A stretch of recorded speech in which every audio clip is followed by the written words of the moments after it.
The 93X Half-Ass Morning Show podcast is sponsored by Standard Heating and Air Conditioning. Standard Heating and Air Conditioning wants to wish you a happy holiday season and wants to let you know that Standard Heating is ready if you face a heating emergency.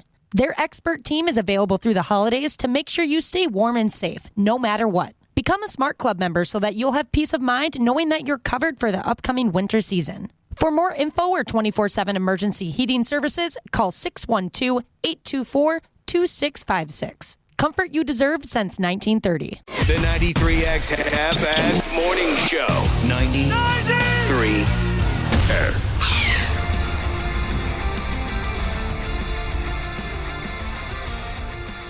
Yeah, I'll tell you what. You had to be there. We're all set for another run at a live broadcast here on the 93X Half-Ass Morning Show. Wednesday. Thanks for listening. She's Ultimate F-Off Week. Ultimate F-Off Week Part 3 here. Leading up to Ultimate F-Off Day, which is, of course, Friday. Josh? Yes. I was thinking on Friday, we get the State Patrol in here. We cut loose with an old bit. Let's have you deep throat some alcohol. All right. As part of what's called a controlled drinking experiment to warn folks about the dangers of drinking and driving during the holiday season. So the cops are here. They keep an eye on you. They go, here's a shot. Here's a beer. Here's how long it takes for the effect to, it's one of the go-to bits in morning radio over the last 20 years. It's pretty cliche. It's an excuse for someone to get drunk at work. You're not a drinker, so that would push the excitement and anticipation of the bit off the charts. It's Friday. You ain't got to do. And the next day you'll be miserable. And by damn, I'm sure you're... once you're plumb full of hooch, your, what's the word I'm looking for? Performance will be terrific. Oh, that's not very nice. What? What do you mean? Reminds me when we had a boss, it's like, you guys would be better if you were drunk. Yeah, we did have a couple of bumps before the show. You know I didn't mean it that way. Controlled drinking experiment, Friday morning, starring Josh. Yeah, I don't know. I do have stuff going on Friday. I don't know if that's a good idea. I'm having an anal ablation. What? I'll be damned. Oh, Yeah. what is I that? just decided. I knew that you've had a change in attitude around here lately. I'm very excited about it. And I knew it. Once I finally made the decision, I thought, I want to do something nice for myself and eventually my proctologist before Christmas. I could tell by the way you were carrying yourself here the last few days that you were lining up for an anal ablation. Yeah. And I had good to, for you. as you were setting that up, I had to search funny procedures, and I find anal ablation. What exactly is an anal ablation? Well, technically, I found the word ablation, and I put anal in front of it. And as we've learned, anytime you put anal before or after a word, it's pretty funny. It's kind of similar to Unless an the on-air... word is forced. If it's before, if forced is the first word, not funny whatsoever. An anal ablation is kind of similar to an on-air controlled drinking experiment, if you read between the lines. I just wanted to throw that your way to see if you'd bite. You know what? I'd do something like that if the State Patrol thought it might do some good. It's a tired bit. Yeah, it kind of is. Tired bit. It's funny you bring up the state. I was just thinking the other day, it's been a while. Every once in a while we get texts going, when's the State Patrol going to come on? It's been a while since we've talked to Dinkus. Yeah, and remember, there's new Dinkus. New Dinkus. I don't recall new Dinkus. You really don't? Well, No. That's how long it's been. What's the name I'm missing here? Mitch Riedbauer. You're talking about Gordon Shank? Yeah. He's our usual guy. Sergeant, what is he now? Boy, what is he? He's a big shot now. Is he a lieutenant? Yeah, that sounds right. Let's Could go with be. Lieutenant General Sheriff Sheriff. Gordon Shank. We have not talked to him in a while, and maybe we'll try to squeeze him in once we get back from vacation. But what made you think about, you were just thinking about how much you missed the man? I was just, the other day I was trying to think, what's something we haven't done in a while? And I do miss the guy. He's fun to have on. And the new guy was great. Yeah, he was. I'm surprised you don't remember. New guy. Lieutenant Mike? Lieutenant Mike. That could be right. That could be anybody. Yeah, it is. And it's Captain Gordon Chink, by the way. Captain. Well. I think I was at a bar the other night, Ashley, and some random dude was referring to himself as Lieutenant Mike. You're going to have to be a little... It's Lieutenant Mike Lee. Mike Lee? Never heard of the guy. You're claiming that I met him. Yes. He I was think you were very here. funny. He wasn't all that friggin' funny because I don't remember a damn thing about him. I think you're making up this Mike Lee. Those guys are buddies. Yeah, It's a little cop buddy comedy they got going on. Well, we'll have to see about that. Did you ever go through with that bit back when everyone was doing let's get drunk on the air gimmicks, Josh? I did it once, yeah. Was I here? Jesus Christ. I'm sorry, not on air. Oh, not yeah, on it wasn't an on-air thing. What did you do then? Just we went to a bar, and they like filmed it for I don't know who they show it to be honest with you. Who's they? The police. The police? Yeah. Sort of like you go on a lot of ride-alongs, or you have in the past. Or you how many cop ride-alongs have you done in your life? Dozens. Dozens. Oh my God. So the cops, knowing you, familiar with you, they asked you to help with this gimmick? Yeah, I was somebody bailed and then somebody else bailed, so I was an emergency bring this guy in. So tell I don't He's know. not doing anything. Get this guy in. The backup to the backup. Pretty much. It was, and it's because Did that hurt your feelings a little bit? No, I understood why. I mean, like, what? This will be fun. 1.5 drinks, and he's already at a .10 or whatever. So I totally understand why they didn't. I don't know if I've ever heard this story before. So. Oh, this was 20 years ago. Okay, a lot of years ago. Yeah. You had buddied up with some of these cops, and they asked you, hey, help us out. We're going to film something and put it on a website to show the dangers of drinking. So I knew the guy well enough, but it was my brother. My brother, he knew my brother. My brother's a police officer, and so he knew my brother. And they just said, my brother calls me. He's like, can you help him out? So where'd they take you, and what did you drink, and how did it go? What were some of your, It was shots. your behavior? Did you get ridiculous? No, they didn't get us. They just got us to this. I learned a lot, actually, because they got us to a .10, right? You and a few other people? Yeah, there was me and maybe 5 other people. All right, just jacking down shots. Yeah. I have a hard time picturing Josh taking a shot. Yeah, same here. Well, I sip. Because it burns. You have to sip it. You really can't just do it all in once. When he was young, we used to drink. We made a few runs at it, didn't we? Yeah, Okay. I never was a huge, but I definitely, a couple times a month, which for me is a lot. So you blew through some shots. And I felt fine. And so that's what they do. Kind of like the on-air bit. They'd say, how do you feel? Mm-hmm. Would you drive right now? Mm-hmm. And I, without a doubt, would have drove. I felt completely fine at a .10. And I was pretty shocked to the point where I thought, is this accurate? And they're videotaping you, and they're asking you questions. Okay, now this is starting to come back to me. This story's starting to sound more familiar. I remember you saying how surprised you were, I guess, that you were even at a .10 because you felt perfectly fine. Was it now? I have very limited experience with hard alcohol. I mean, of course, we all went to high school, so we all jacked down hard alcohol now. For me personally, that was about the only time I ever drank a lot of booze was high school because you'd drink anything you get your hands on.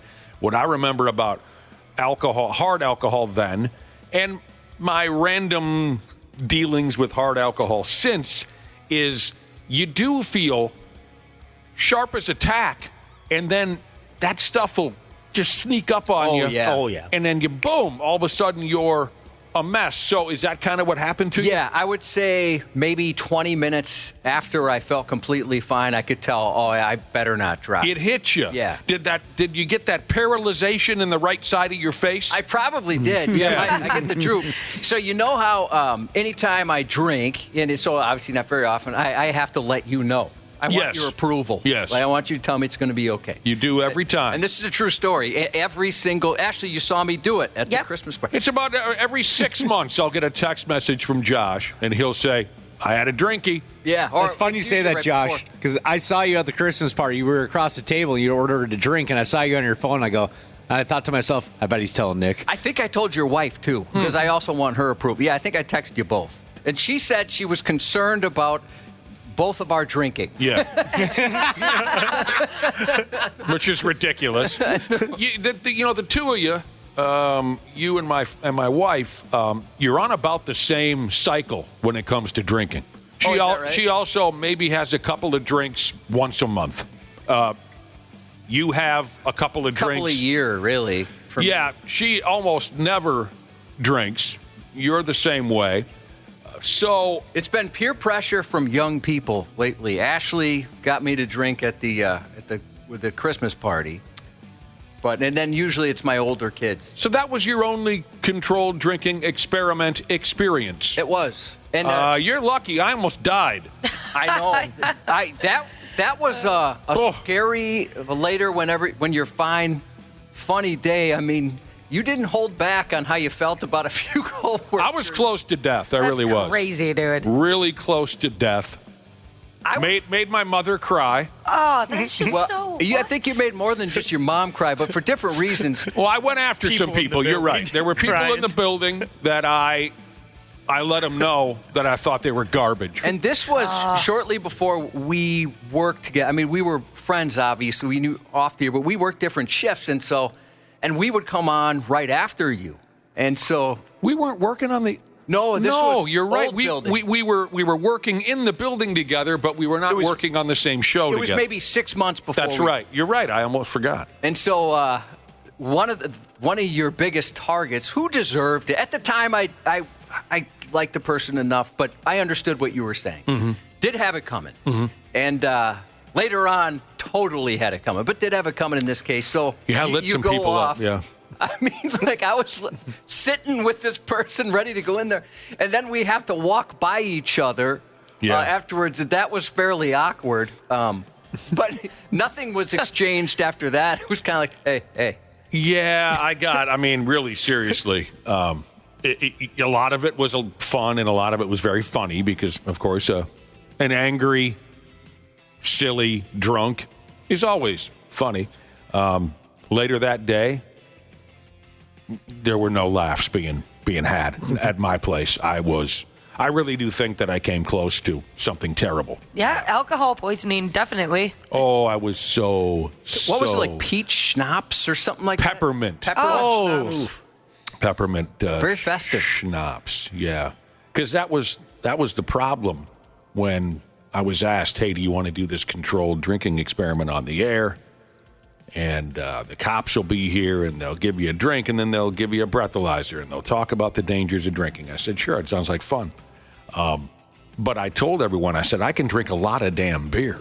You know, it's only a 3.5-hour show. If you want some silliness to happen, you know, you're going to have to bring me some hard booze. I think I asked everyone's advice, like, what do we do? Because if I just sit here and pound beers, I'm going to be fine.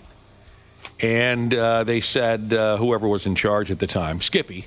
Yeah, I remember Skippy. Skippy said, well, go get some hard liquor.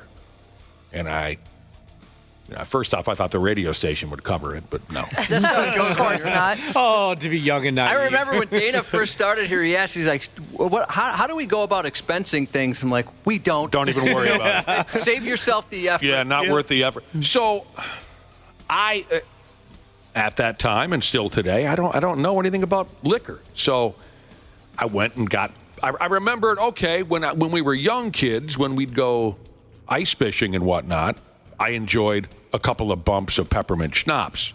Now, that stuff, it's not meant to drink the entire bottle. But that's what I did. And what else was playing against me that morning was I probably had 6-7 beers the night prior and then only got about an hour's sleep.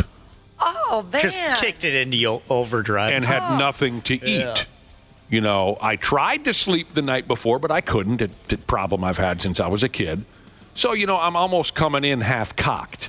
And then I'm pouring this sweet liquor down my yap all morning long. And it went off the rails. And I was so sick. And when I say I was sick, that doesn't mean I was spraying vomit everywhere. I wished I could have sprayed vomit everywhere. I just sat and soaked in misery dry heave, can't puke, can't eat, can't drink a glass of water.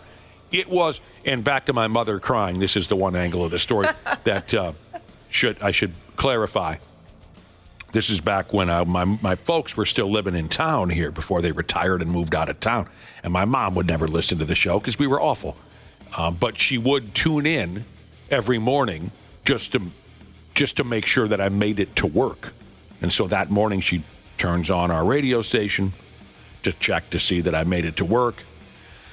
And I sounded so awful on the radio, just completely near unconscious that she was so upset she started to cry. And she called me like 11 times that afternoon, and I didn't answer the phone. I'm not talking to anybody. I felt like garbage. So I wish I could have seen you blow up on people. That would have been fun for me. I've seen it a few times.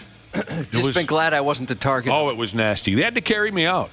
They had to carry me out of here. Gosh, I wish I could have seen that. Oh, man. That was something. Although, and I remember thinking, and I think you felt the same way, like, why'd they let him get that drunk? Yeah, what the heck They let us just get right up to .10, and that was it. That didn't dawn on me till a day or two later. There was a cop sitting next to me the entire morning. Why did he continue to allow me to pound this hooch? Unless he was like, this is a good show. Let's keep this going.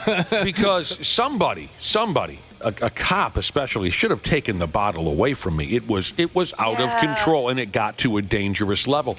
And this was kind of his thing for the department. He did a lot. Yeah, well, he sucked at it then. That is pretty frustrating that none of your coworkers wanted to help you and be like, hey, let's tone it down a little. There are missing spots in the reel.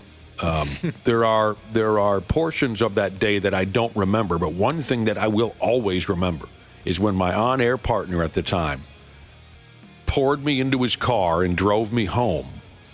And I remember stepping out of the car, and my ex-on-air partner, my wife at the time, comes out the house. She had listened too. She had listened to the show, so she knew there was a dead man going to be delivered to her door.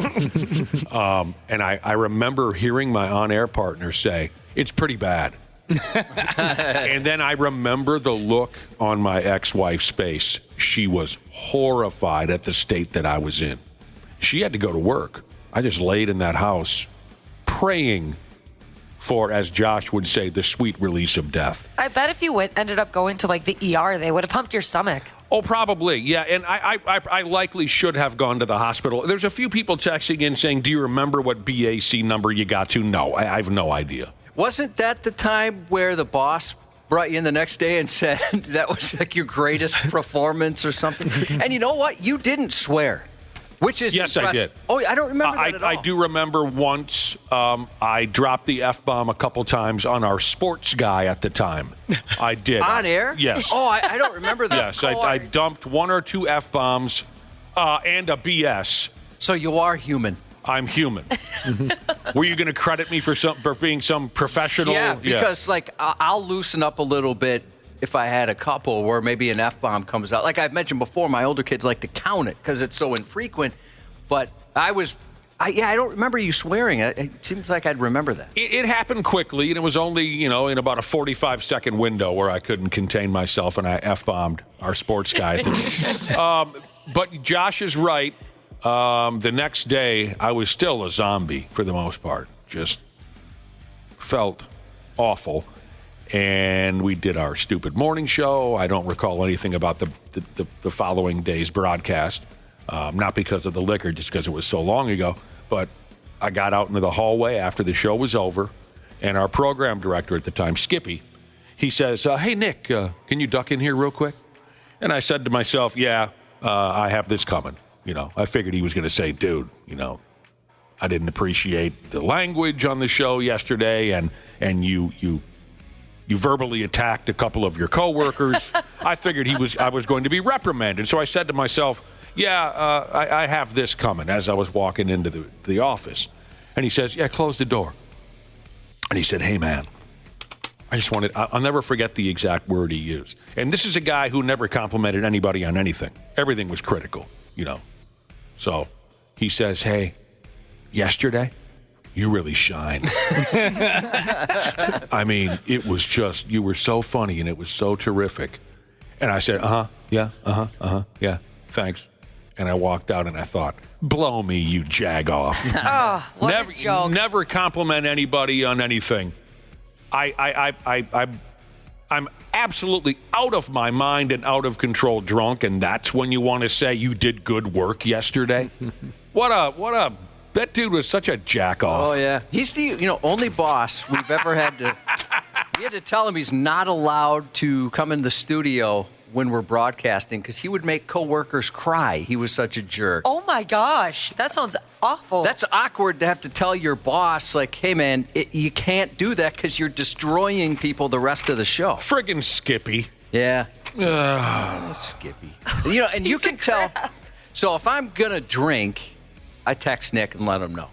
But you can tell when I'm drunk because that's when you get the phone call. And so it's been a long time. I was trying to think of the last time I was actually drunk. I mean, we're talking years and years and years. And you don't really get drunk anymore, do you? No. Yeah, I thought you had said you've kind of scaled back a little bit. I have. It's not fair. I'd love to see both of you guys tuned up. Well, it'll happen. Someday. It'll happen again, and then odds are you'll be there. I've been meaning to have you guys over again, and maybe that'll be the day. Sure. We'd love to see you drunk in your own home. That way we can just roll you into bed and take advantage of you, and it'll be over. Tuck you in. Not taking advantage if you've been waiting for it. That is true. Here's a question from OG's Jesus on that fateful day 20-some years ago when I got annihilated drunk on the radio. He wants to know, at any point during the day, do you remember a woman yelling at you saying, you gave up on life, didn't you? Yes, I do. I remember that lady. She had rollers in her hair. What do you call this, Josh? She lifted up the window of her apartment, which was on the second floor, and she screamed, "Get out of the street, you bum. You gave up on life, didn't you?" She did. She said that. And I was screaming for Lisa. Yeah. I You were sick. You got sick. I did. I didn't know where Lisa was, but I thought maybe she was nearby, so I kept screaming her name. We're getting texts from people that want to know if we have any tape of that. If you're a podcaster, we don't even have a tape from Monday. We couldn't make Monday work. Even if there was a tape, there's no friggin' way. That's burned. Even if there was a tape. That's so long ago. Hell no, we don't have any tapes of that. So, that was my adventure all those years ago. Oh, I remember where I was going with this. The only friggin' show that I have on tape, you'd think that in the old days, radio people saved all their shows, didn't they? Yeah. Mm-hmm. I remember the first guy that I ever worked with, he had everything he ever did on tape. That's done out of pure 100% arrogance. I have nothing. And I've actually thought about that before, like, maybe down the road, what if my grandkids, could well be fired within the next few years. They can't even afford the heat here. I've wondered, would they ever care? I don't like to hear it. Like I'd say, hey, you can listen to this, but I have absolutely nothing. Yeah, that's why. Because you don't like your own voice. Yeah, you can't even listen to yourself on a commercial. Yeah. Let alone when you're putting forth Marconi Award quality brilliance during a regular broadcast. Not being able to listen to me, I share with a lot of people, though. Oh! We bond.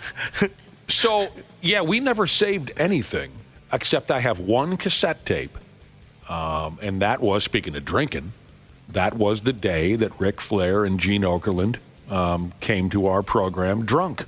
And we had just a riot with Ric Flair and Gene Okerlund, 1997, 98, something like that. That's the only show that I have on tape. And I haven't listened to it once, but I know I have it on cassette tape. Gosh, yes, that's great. Some interviews we've had in the past. It'd be nice to have. You would have thought we would have saved something, but we have. It's just kind of like my personal life. I don't have any pictures of myself. I have nothing. Oh, I don't either. I've said it before. If my house burns to the ground today, there will be zero evidence that I ever existed. That's so crazy. I have no family pictures, nothing at all. I don't know what it is about me, but I've never been that person. Yeah, I haven't either. Even to the point where I have friends sometimes will say, hey, I saw the family did this or the family did that. Where were you? And I was there. I just request my wife not take pictures of me and certainly not post them. We don't want any proof. we don't want any evidence. I have been asked before, Josh, by my boyfriend, why is Josh never in any of the pictures? Like, why is his wife just, like, leaving him out? That's kind of bogus. And I was like, no, that's his thing. He does not like pictures. Yep. No, he It's doesn't like 100% by request. Yep. Oh, God and baby Jesus. Amen. Here we go. What is this, Wednesday? Yeah. Randy Shaver, Brad Ryder, Mark Felino will all join us before the show is over today. So we might as well just get her. What do you think, Josh? You feel like getting her? Yeah, let's get some. We'll take a little break. Ski, we'll be back. Stupid News will be running around the corner here in a few minutes here on the Half-Assed Morning Show. There's a douchiness to them. The 93X Half-Assed Morning Show. Standard Heating and Air Conditioning wants to wish you a happy holiday season and wants to let you know that Standard Heating is ready if you face a heating emergency. Their expert team is available through the holidays to make sure you stay warm and safe, no matter what. Become a Smart Club member so that you'll have peace of mind knowing that you're covered for the upcoming winter season. For more info or 24/7 emergency heating services, call 612-824-2656. Comfort you deserve since 1930. My World with Jeff Jarrett takes wrestling fans behind the scenes, along with King of the Mountain, Conrad Thompson. I wanted to ask you about what you know, if anything, on the new WWE ID program, where they're apparently going to be working with some independent wrestlers. My encouragement to any independent wrestler out there, build your value and then understand your value, and then you create your own leverage. There's no substitute for hard work and getting over. My World with Jeff Jarrett, wherever you listen. Stupid News on the Half-Assed Morning Show.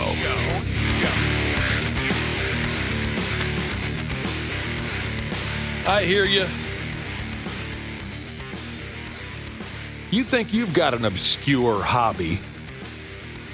Any obscure hobbies around here? Any of yous? This isn't a real factor in where the story goes, but I'm just curious. Any obscure hobbies? Mine are pretty normal. Yeah, I'm pretty basic. I like to craft things out of cat hair. That can be fun.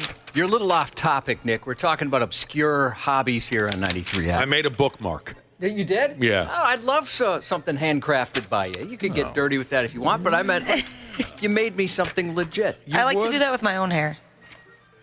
You pull your hairs out of your own skull. When you take it off of the brush. Oh. And you make stuff out of it. Yeah, usually just a really big ball.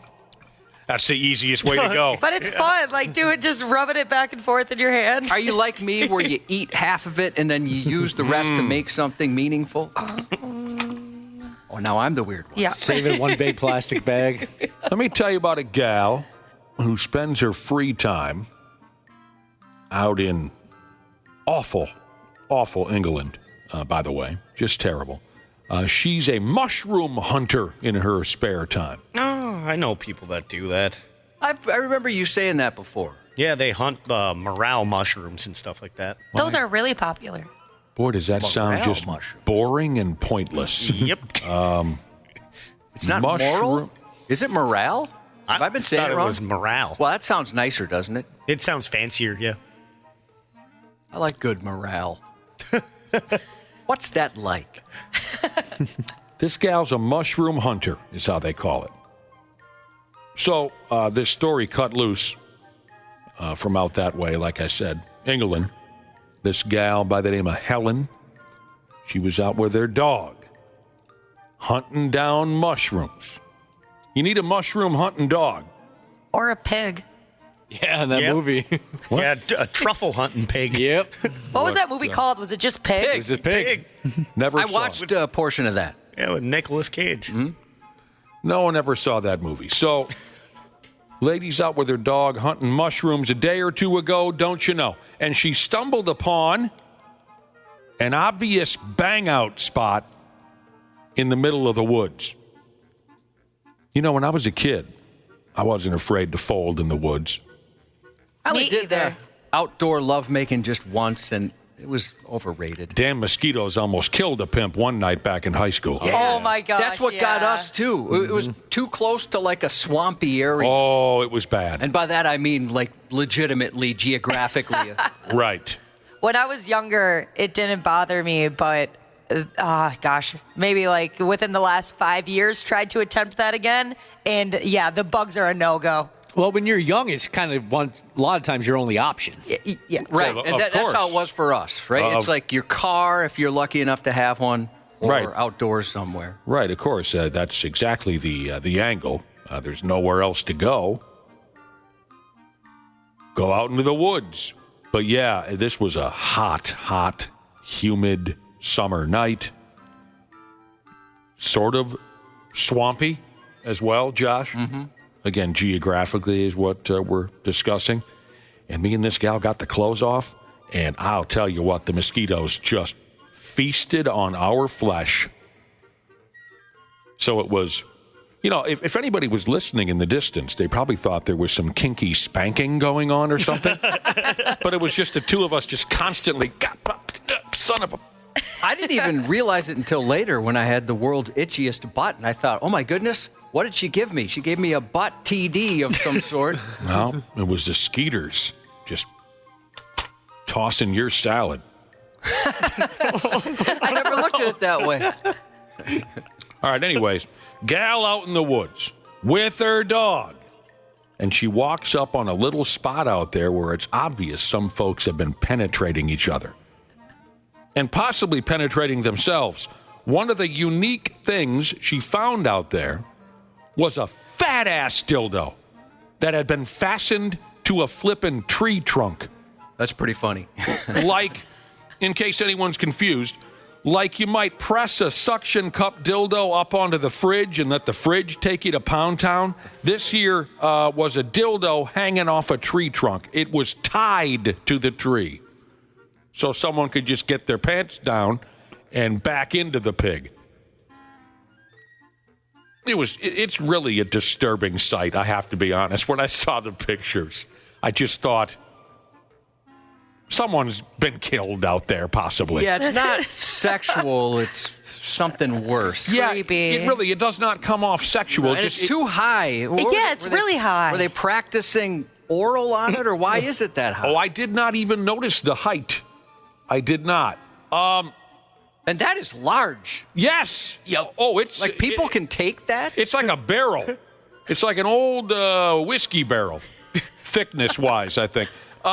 Old Helen that was out in the woods, she said the sight of the filthy tree dough, she said it was disgusting.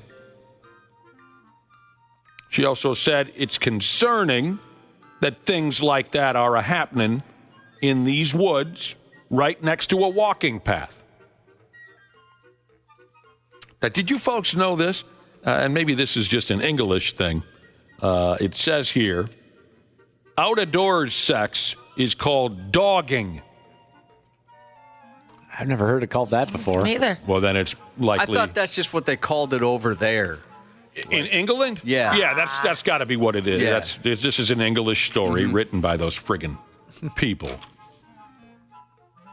I got to say, Josh, I always have preferred outdoor sex because I feel closer to God. Oh, is that right? Yes. Yeah. Now, the word over in Helen's neighborhood is that this is becoming more common. Lots of folks are pairing up and hammering each other into submission out there in the woods. Not in just that spot with the dildo tied to a tree. Another wooded area nearby had a problem with used rubbers and more fat dildos being littered all over the damn place. Helen has actually seen 2 separate dildos tied to trees in the woods. That would be so scary to come up on. Yeah, because it's nothing where you go, oh, that's hot stuff. When you see this thing, it's disturbing. I would brace myself for a blow to the head or a knife to the back. Me too. Like it's something they put out there to distract you for a second. Yeah. They ensnared you with that. This is the route that I wish the Blair Witch Project movie would have gone. You know what I mean? You wanted more dildos. That's what I was waiting for when I was watching the Blair Witch Project. You know, this thing, it's high enough where if you're running through the forest, like this person, it could be like a bear trap where it's going to just poke you in the eye and disable you long enough for the bad guy to get you. It's disturbing. Now, even the tying job, for some reason, is disturbing. Yeah, the fact that somebody's bringing a length of rope out into the woods, that makes... Now, this person says the reason it's so high up there is they were it was a tree dough for pull-ups. You just put the dildo on the tree. They call it a tree dough, and you're doing some pull-ups. Duh. Why didn't we think of that? Yeah, that's smart. Now, I haven't even rolled through everything that Helen has witnessed out in the woods. So she's seen 2 separate tree doughs, used rubbers. Oh, also, gross. There was a greasy old mattress on the ground. Bags of human turd logs hanging from tree branches. Pee bottles. And there was a sign that said, property of Dirty Mike and the boys. One dude in the neighborhood They have a reputation. They do. One dude in the neighborhood, not Helen, some dude that Helen knows. He said, if people want to come here and get fresh, and I'm translating to English, American English, not the way they operate overseas. If people want to come here and get fresh, I don't really have a problem with that, he said. But what they should do is make sure they pick up their garbage and dildos and used rubbers and bags of wet turds and mattresses after they're done, he said. That's common courtesy. At least they bagged the turds. Big Bang Jesus said, is this a promo for the new Blair Wench Project? Maybe it is. You know, I saw the adult parody of the Bear. I'll get there. I saw the adult parody of Blair Witch Project, and it was called Bear Wench Project. So there really was? Yeah, it aired on HBO for a stretch of time. Anyway, the local cops said they'd keep an eye out for derelicts.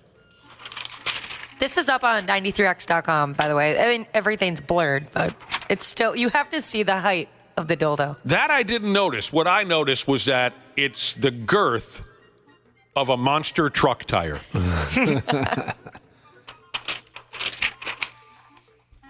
Out in the woods.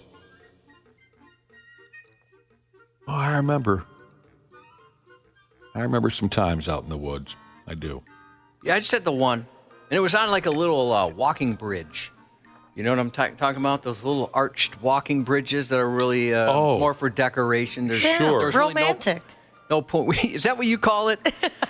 No real point to it where it was. I mean, we weren't really crossing a body of water or anything, but it was adjacent to one. Up against trees and whatnot. It was disgusting back in the day, but, you know, like we all know, when you're a kid, hell, it don't matter. Now, I don't know what the living hell was wrong with this here next guy.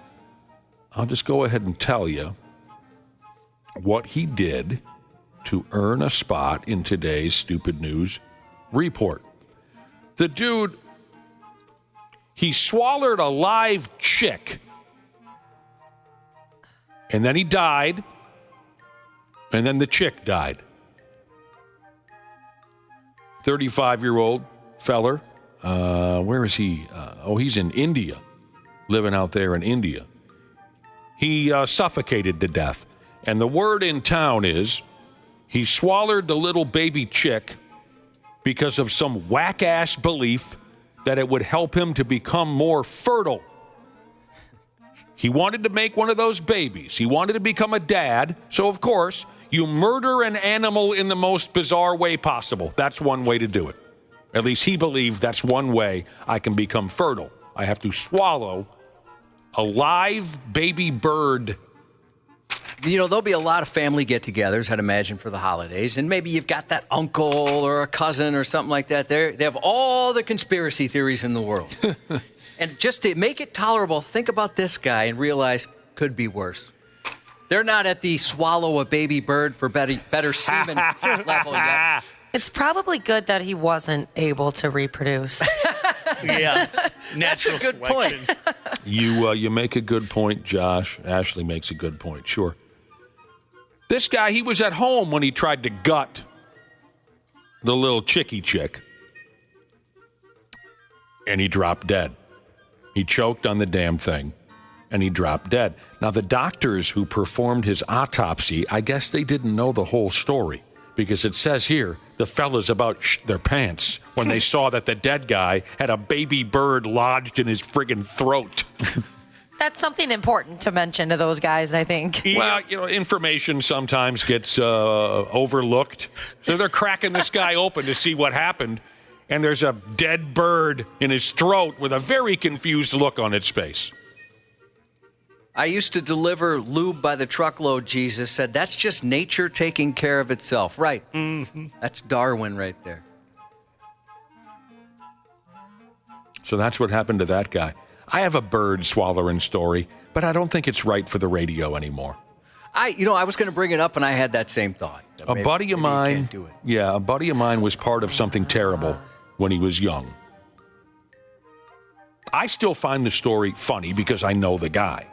But these days, since the rest of you don't, I'd probably just come off like an insensitive prick. So I'll save it. If you see me out and about, I'll dump that story on you because it's really, really good. Good, but messed up. It's messed up. It really is.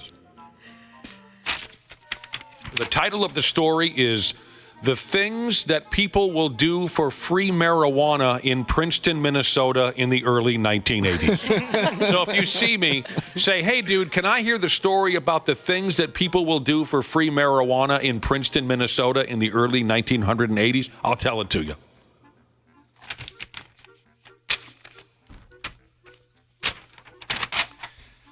If you're currently 4 years old, or if you're an older person who enjoyed the Benny Hill show, you'll likely enjoy this here video I'm going to tell you about. And I've seen a couple of these type of videos before. Zoo employees. You know anybody who works at the zoo, Josh? No, I don't think I've ever known someone who's worked at the zoo. I did a summer at the Minnesota Zoo. Well, I mean the folks who care for the animals. What were you doing? Selling trinkets? Nah, picking up trash. Oh. But still, that's cool. Nick That'd be used so to much do fun. that at the old Povs in Andover. Oh, you pick up trash. Every Thursday night. Well, but still, you got to work at the zoo, Dana. You got to see the bears and the tigers and the monkeys or whatever the hell they I have. did actually get to see a lot of cool behind-the-scenes stuff. Did you ever get a chance to feed any of the animals? Oh, of course, yeah. Aw, dude, cool. Feeding the animals. Yeah, like the giraffes pretty much every day. It was awesome. So when you're feeding a giraffe at your height, do they have to kind of reach further up to reach your extended proffered hand with seeds or whatever they eat? Yeah, it was a lot of veggies. Yeah, a lot of veggies for the giraffes. Now, zoo employees, they need to go through drills now and again. Did you ever get involved, Dana, in a emergency drill where you practice what you do? You practice how everyone should react if one of those animals cuts loose from its cage and goes looking for human blood. We didn't have to do that, but I did see once there was a big emergency response. It's not as cool as it made it sound right there, but a bird from the bird show got loose, and they had to go track it down in the woods. And this was a very rare bird, an expensive bird, I imagine. And seeing the panic on the face of the zookeepers was very intense. They were very concerned about this bird because I think it ended up in like the wolf enclosure, you know. So they're trying to beckon the thing down, bird calling it, trying to get it because if that thing landed on the ground, that wolf would have destroyed that bird. That would have been very educational for like a field trip or something. Oh, bunch of crying kids. There goes the flamingo. Yeah, some Brazilian bird just gets swallowed up by a timber wolf. That bird knew the risks. You know what? After all those years, maybe the bird just wanted out. Yeah. I'm sick of entertaining you people 3 times a day. That's at how the bird show. Ashley wants to die from some sort of predator. Yep. Eating her up, tearing her apart. Preferably a lion, but... Holler at us. We can line that up. So zoo employees, every once in a while, they need to go through their drills. like I said, emergency exercises where they practice what they'd do if one of the animals decided to jump the cage and kill everyone in sight. They have to practice how they'd handle their situation. So this video, an Australian zoo, they busted out a video where one of the employees dressed up as an ostrich, okay, and then she ran up and down and all around the zoo so the other folks could practice how to capture one of those big bastards before it claws a child to death. It's a cute video, like I said. It reminded me of the old Benny Hill show with the fast motion effect, Josh. Yep. And the silly music in the background. I think it's funny, like you'll see that at the Chinese zoos, one of them dresses like a panda, and everybody has to chase the panda around, or a bear of some sort. Yeah, they're fun. But really, with any dangerous animal escape at the zoo, eventually they just have an ex-army guy on staff to spray a high-powered dart into the animal's neck, right? Good question. I think. Like if it's a tiger or a lion or something where it's... They got to have somebody on staff with a friggin' rifle that's got a tranq dart. I'd like to be that. I want to be that dart guy. I don't want to kill any animals. But I just want to tranq them in the neck and watch them get all sleepy. Wouldn't that be kind of fun? You wouldn't be the right guy. Why is that? Well, because every once in a while I think you'd see one of those field trips and think, how fun would it be to dart a third grader? Oh, God. With your hatred of kids. He is right. I would eventually... What's the word I'm looking for?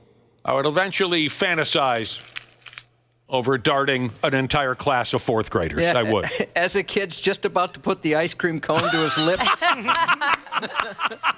Hey, you know what? Maybe if there's somebody... Funk right into his neck, and then before he passes out, I snatch that ice cream cone out of his Mine now, yes, bitch. You might say that word. Maybe if there's someone that works at one of the zoos here, they could let us know. You anonymously, if you want, if there is a dart guy. You got to have a grizzled veteran on staff with a tranq gun. How cool would that be to have like a retired Marine sniper or something? Oh, dude. He's sitting in his like modified little office watching YouTube videos until his phone rings, and that means he's got to get ready to tranq an animal. He's just constantly always cleaning the gun, making sure he's ready. If that was the case and you worked at the zoo, wouldn't you be tempted just to every once in a while maybe leave that lion door open? Yes. Just so you can 100%. See that? Yeah, let's have some fun around here. Let's chase a lion. All right. Oh, no. Oh, yeah, people are... you see the messages I'm seeing? I was looking to see if anybody that worked at the zoo let us know. What's happening? They're not darted. They're ended. They kill them dead? Oh, yeah. I don't. Well, I'm going to not open that. Hey, that works, too. And it says it's not required. It's desirable. They do it by choice. That works, too. Kill them dead. Jeez. What are you going to do, before it picks up a 2-year-old and turns it into a chew toy? All right. Big Rig Painting Jesus said, my third grader brought home a permission slip for a zoo field trip, and he just asked after hearing that story, is that why I need a permission slip? Yeah. Hey, don't order the ice cream, kid. All right, next up, I guess we're dealing with some kind of genius here. And we're ducking in to get a look under the hood of one of the most exciting games ever created. Scrabble. Oh, I love me some Scrabble. I do too. I've actually seen some real heated Scrabble games. I never got involved, not a once. But my mother and a couple of her brothers used to sit down and play that damn game all night long. Yeah, and they would have problems. My mom, aunt, and grandma would go for it. Never tried it. My dad dominated. Nobody would even want to play with him. He's a writer, so he was good at all that kind of stuff. Knows all the words. And not to mention, he could have said something, and we just all go, oh, he's probably right. So he could have made up some gibberish. Apparently what I have for you here is the damn Peter North of the game of Scrabble. Nobody's done it better, ever. They say that I was trying to come up with Michael Jordan of Scrabble. I came up with Peter North. I hope that everyone understands what I mean by that. Can I ask you something about Peter North? Sure. Okay. Is it size? Is it ropes? What was he known for, Peter North? A little. Oh, really? You knocked them both out of the park. Oh, both. Yeah. That's not fair. Really. Yeah. And he his hair was perfect as well. So I've heard the name. I couldn't pick him out of a lineup by genitalia or face. So and he's one of the most famous porn stars of all time. Yeah, that's kind of why I dumped his name. I figured that's why you picked him. Like him or the hedgehog, Ron Burgundy? Jeremy. Yeah. So, and each guy has their own thing. So his was just those two things I mentioned, a good-looking guy, anything else? Peter North, perfect hair. You said size, and you said ropes. Yeah. Yeah, you covered everything. Yeah. That's pretty cool. What I have here is, I guess, the greatest. I have one of those three things, by the way, and I'm bald. I'm following you. Yeah. The greatest Scrabble player of all time. They call him a Scrabble savant. Here's part of what makes him so wonderful. Well, this isn't what makes him wonderful. His name is Richard. He comes from New Zealand. Who cares? But he's a native English speaker, doesn't speak Spanish or French fluently, but he's a two-time champion of the French language Scrabble World Championships. And the sumbitch just won the 20 and 24 Spanish language Scrabble World Championship, despite not speaking Spanish. He doesn't speak French. He doesn't speak Spanish, but he wins their Scrabble tournaments. How frustrated would you be if you were a native speaker taking on this guy? What was the easy win? I edited out part of the story that I should have kept. There was a Spanish-speaking guy who was involved in the Spanish language Scrabble World Championship. He was beaten by this guy who does not speak Spanish, and he called it an abomination or shameful. He's very ashamed of himself and his countrymen for losing to this sumbitch. Yeah, he said he was humiliated. Humiliated. So, at the Spanish language Scrabble Championship tournament, this Richards guy from New Zealand doesn't speak Spanish. He beat the living hell out of 147 competitors. And all these folks were the best Spanish language Scrabble players in the world, whatever that means. Now, unfortunately, there's no explanation here in the story as to how a dude who doesn't speak the languages, how does he go ahead and win the French and Spanish language Scrabble World Series or whatever it is. They don't say dick about how he got it done. Maybe he just guesses words, and they're spelled so weird he gets some right. He probably just memorized the dictionary. He memorized all those, short little two-letter words that QI, baby. uses. Yeah, exactly. All day. What? What's that mean, QI? If you have a Q and you have no idea where to put it because it's one of the hardest letters to put anywhere, you just find an I and QI.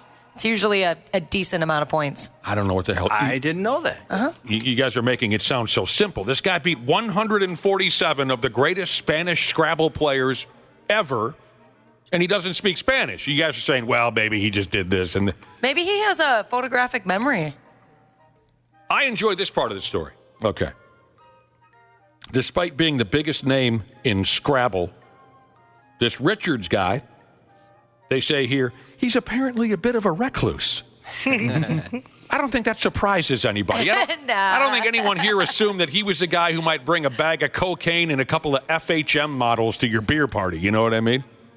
Look out for this dude, Josh. ESPN should do a 30 for 30. They might. Who knows? That is pretty impressive. Yeah, I love this quote. He shows up, he wins, and he goes back to his life. That's kind of like Wapple on the radio every day. All right. Somebody texted in and said that they read this story, and according to them, he memorized the dictionary. Memorized the dictionary? Yeah. Yeah, that's what I said. He probably memorized the dictionary. That's crazy. Yeah, I said that. How do people do Before that? Dana. I don't know. Like you said, a photographic memory. That's just wow. Nobody on planet Earth can memorize the dictionary. That's badass. Not possible. I'm going to take a stand and say that is absolutely not possible. Except for Spencer Reed from Criminal Minds. He could do it. You have a crush on that guy, don't you? Yeah. Why? I don't know everything about him, and he's so smart and adorable. I just want to protect him forever. I read two stories on it. Neither one. The only dictionary reference they mentioned is that he hasn't read any book other than the dictionary, and it's not like they might have been kind of joking about it. But they didn't say he memorized. Not possible. No way. All right. This gimmick is still alive and well here, Josh. Talk to me. Hauling the kids out to the mall to meet Santa Claus. Oh, yeah. Is that right? Yeah, there's quite a line depending on which one you go to. I don't know if it's the same as my kids are too old now. There's been a couple my wife saw that she wanted to sit on their lap. I got a little jealous, I'll be honest, but, to each their own. But there'll be a line like crazy. The Mall of America one especially was, in our minds, the real Santa Claus. So, and I don't know if the guy's doing. I mean, shoot, my kids were very little, and he was an older guy at that time, so I don't know if he's retired or what. I'll be going out to the mall to meet Santa Claus. Were you just saying that at the Legion even they had a Santa Claus? Well, there was a holiday event a few weeks ago at the Legion where Santa Claus showed up, but then I met him 2-3 days ago at a cafe. Oh, that's Remember I told you he was walking around telling jokes to everyone having breakfast. The same joke. My nieces met him at American Legion, and then last year they met him at a brewery. He gets around. Boy, he likes to have a couple of bumps. A couple of weeks ago. He really ago, likes the spirits. A couple of weeks ago, I was at the Lakeville Fleet Farm for an appearance with Santa, and there's a long line of people coming through to see him. All right, so I guess the answer is yes. Santa Claus is still a thing. You take the kids out to meet him at the mall or the Legion or the friggin', what did you say, Fleet Farm. I was just telling you folks the other day, speaking of all this, one of the many ways I can tell you that I'm old now. Many ways, but this is one way that I can tell you that I am friggin' old. I called an old pal of mine a few days ago, a dude who was a year younger than me in high school. I called to see what night he could stop by my house this week, and he said, well, Monday night, I have to take the grandkids to go see Santa Claus. This is a guy that was a year younger than me in high school. Dude. All right, taking the kids to the mall to meet stupid Santa. I'll tell you right now, by God, Josh, there's a mall out there in Los Angeles, and they're trying to take you straight to the cleaners for your Santa visit. You have to make reservations first off. And I know some places have to do that here, too. And what? You have to pay a couple of bucks. Would you prefer that, though, because of, the long waits? Would that be better? Well, so this was, when my kids were little, they weren't doing that. But I guess it depends on if it really works. Because have you ever bought a Fast Pass somewhere and it makes no difference whatsoever? Yeah. I'd wonder if that's the case. Yeah, and everything runs behind, so. Yeah, you got kids that, are going to take a little while. At this mall in Los Angeles, you got to make how do you say it again? Reservations? And then you want to know what the mall wants in trade? So you can dump your ungrateful child down onto Santa's fat lap? $165. I could buy my own Santa suit for that money. Yep. I saw that a shopping mall in Los Angeles is charging $165 for kids to meet Santa. Oh. Normally, if sitting on someone's lap costs $165, you're not at the mall. You know what I'm saying? I know what you're saying. They call the gimmick Santa's Adventure or something silly like that. Parents are urged to call ahead and reserve a spot. It's $109 for the Elf Pass, $125 for the Reindeer Express Pass, and then $165 for the VIP Pass, which allows kids to enter, quote, Santa's inner circle. Which sounds kind of creepy. Yeah, it does. There's complimentary cookies. Does that do anything for you after you dump $165 on these idiots? I think the Dayton's deal had some complimentary cookies back in the day. If you guys ever go to that one? Yeah, the one downtown. Oh, man, that was great. We took the big kids there. Loved it. You know what you get for your $165? The kid gets 3 minutes with Santa. No, for that price, I'm getting like a whole dinner with the man. I don't know. Doesn't that seem like enough? If you're a parent, 3 minutes seems pretty good. I'd run out of things to say to Santa very quickly. 3 minutes with Santa in his bungalow, it says here. Someone keep an eye on these kids. Yeah, it's a little sketchy. This sounds iffy. Yeah, keep a head count. But like Josh was saying, parents will do anything to get their kids to shut up. They're handing over these big dollars despite the price tag being a total ripoff. There are lines around the block at this mall in Los Angeles. And it's just an absolute gong show. Lines down the block. The staff at the mall is overwhelmed. They do say that on day one of this Santa setup, there was a new guy in the corner puking his guts out. Can imagine. $165. We used to just walk into the mall and you stand around for a few minutes. Oh, he's available. Let's go see I guess he's more popular than ever. I wonder if that's the real Santa, because I don't know if the real Santa would charge $100 and some or something like that. He would never, Josh. Unless it goes to charity.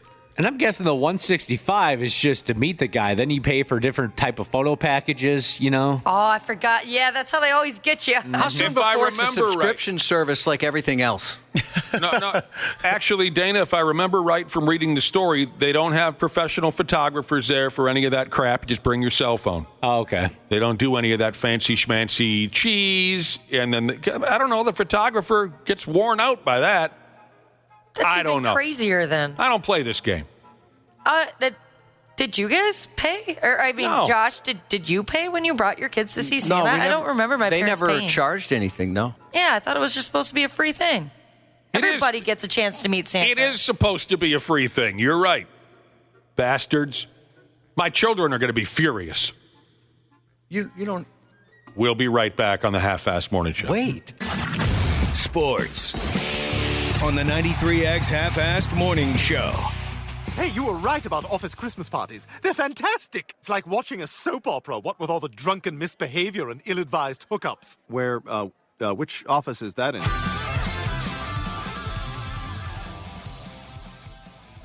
I have very little to cover here. The Pigs are up against the world champs tonight here in town. Puck doesn't drop until effing 8:30 tonight. So expect the crowd to be a little bit extra greased up for tonight's hockey game. It'll be televised on TNT. Now, Marco Felino is going to join us at 8 a.m., and he's going to recite "'Twas the Night Before Christmas." Oh, that'd be lovely. Oh, we should tell him he's going to do that. He's going to recite "'Twas the Night Before Christmas" for us while punching somebody's lights out. The Milwaukee Bucks won the NBA Cup title game last night.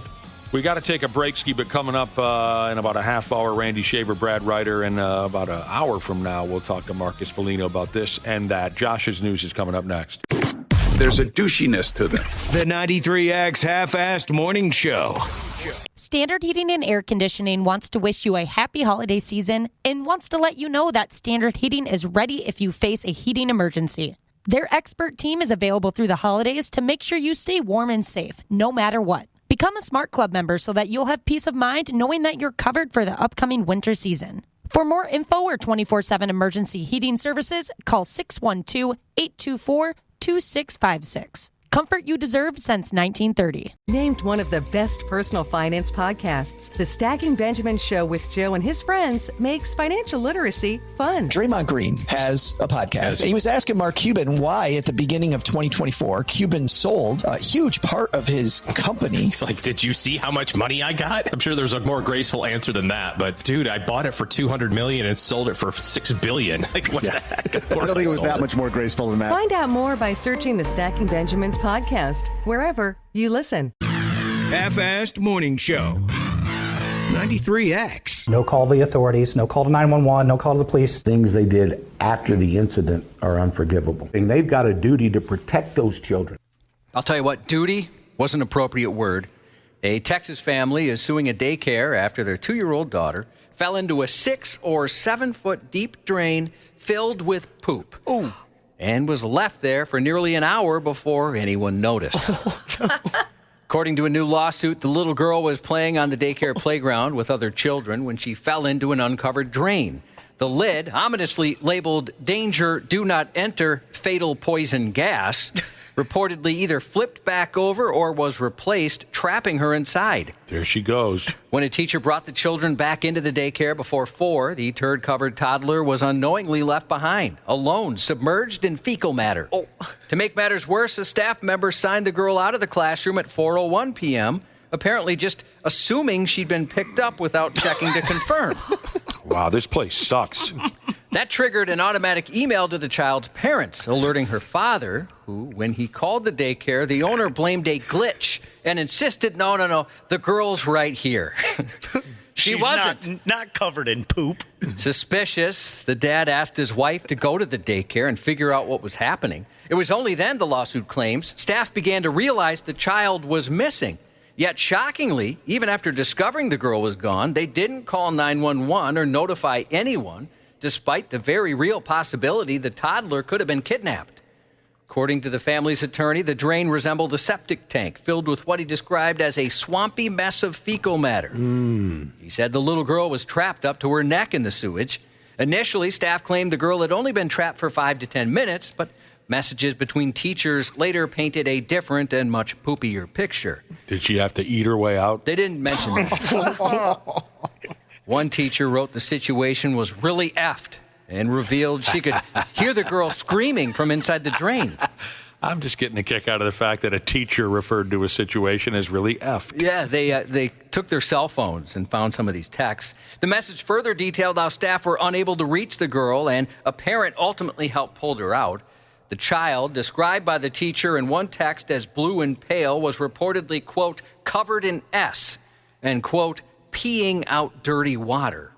She ended up peeing out dirty water? I don't know if they were just using that as an expression, like just dripping with it, or if they meant legitimately. This daycare sucks, man. Yeah, that's what people are saying. And they're done for, right? They're suggesting perhaps maybe they shouldn't be taking care of kids. Maybe they're really cheap.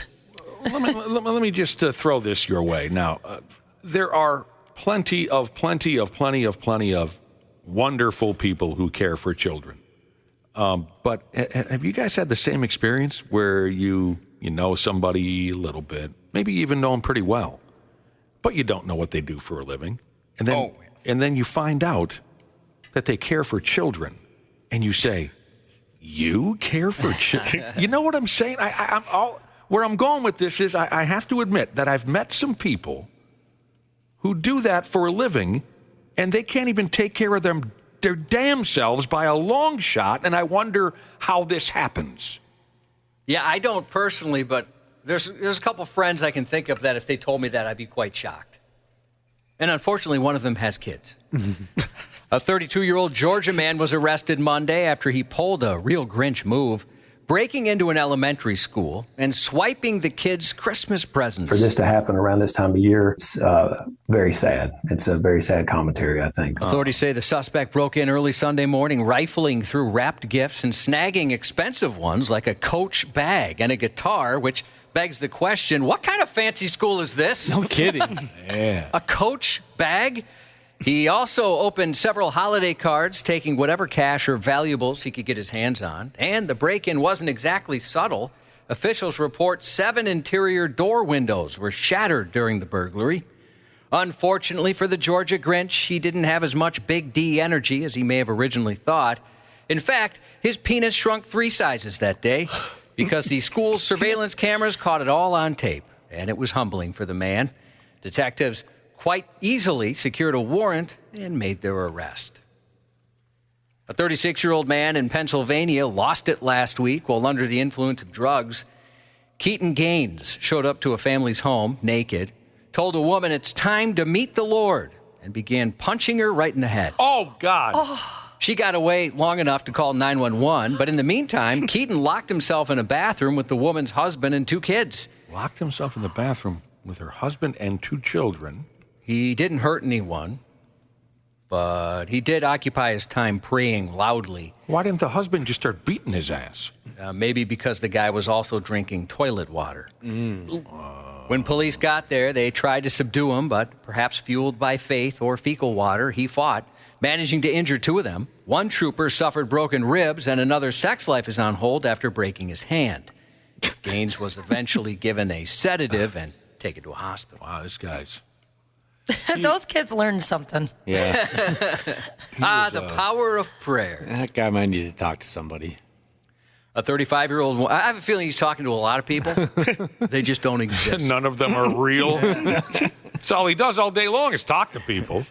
A 35-year-old woman found herself in cuffs and not much else after she was caught on surveillance video making a not-so-sneaky half-naked entrance into a California home. Startled residents called police Sunday night after hearing someone inside their house around 7:41 p.m. Surveillance footage revealed the woman standing on a chair and shimmying through a bathroom window. Once inside, she made a wardrobe change. As the video shows her strolling out of the home sporting different clothes, wandering into the yard, and then, for reasons unknown, returning to the scene. By the time Anaheim police rolled up with a canine unit, the suspect was sans pants, Porky Pig at it, wearing nothing from the waist down. Adding to the mystery, a nearby resident reported the same woman had crept into their garage the night before. Yeah, she's making the rounds. Quite the electrifying mystery is developing in Commerce City, Colorado. Police are on the hunt for a suspect they're calling an electrocuted man after discovering some charred clothing, a cut wire, and a suspiciously abandoned bicycle during a power outage. Around 5 p.m. Friday, United Power reported the outage. When crews inspected the local transformer, they stumbled upon a hacksaw, a severed wire, and some seriously crispy clothing. Fearing the worst, investigators assumed they were searching for a body, and the power company said whoever cut that wire was hit with a buttload of electricity that could easily kill a guy dead.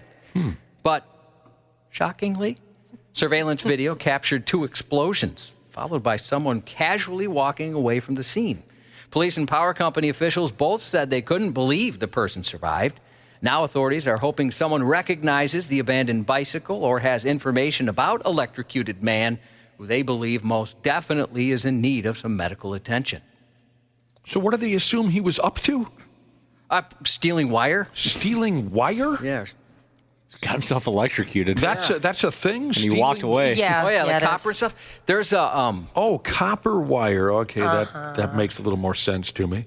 There's a place that my oldest walks his dog, and it's right by the X.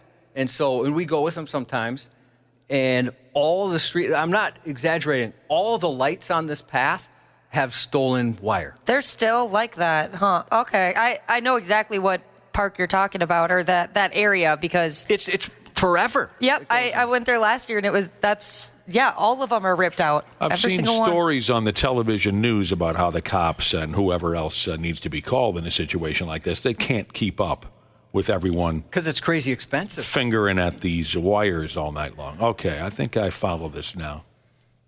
A Minnesota man is warning others about the dangers of rechargeable heated apparel after his foot was severely burned when a heated insole exploded inside his boot. The old hot foot, huh? Yeah, he got it, unfortunately. It was bad. The insoles purchased online weren't even turned on at the time of the incident, he said.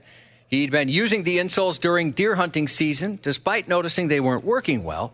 While preparing to put a fish house on the lake, he suddenly felt a sharp pain, heat, and smoke poured from his boot as the insole burst. I just felt like a knife stabbed me in my heel. I was like, what the heck? And then it started getting super, super hot. And I started like freaking out, and there was white smoke just billowing out of my boot. Within seconds, he managed to kick the boot off, but half his sock had already burned, leaving him with second and third-degree burns to his tootsies.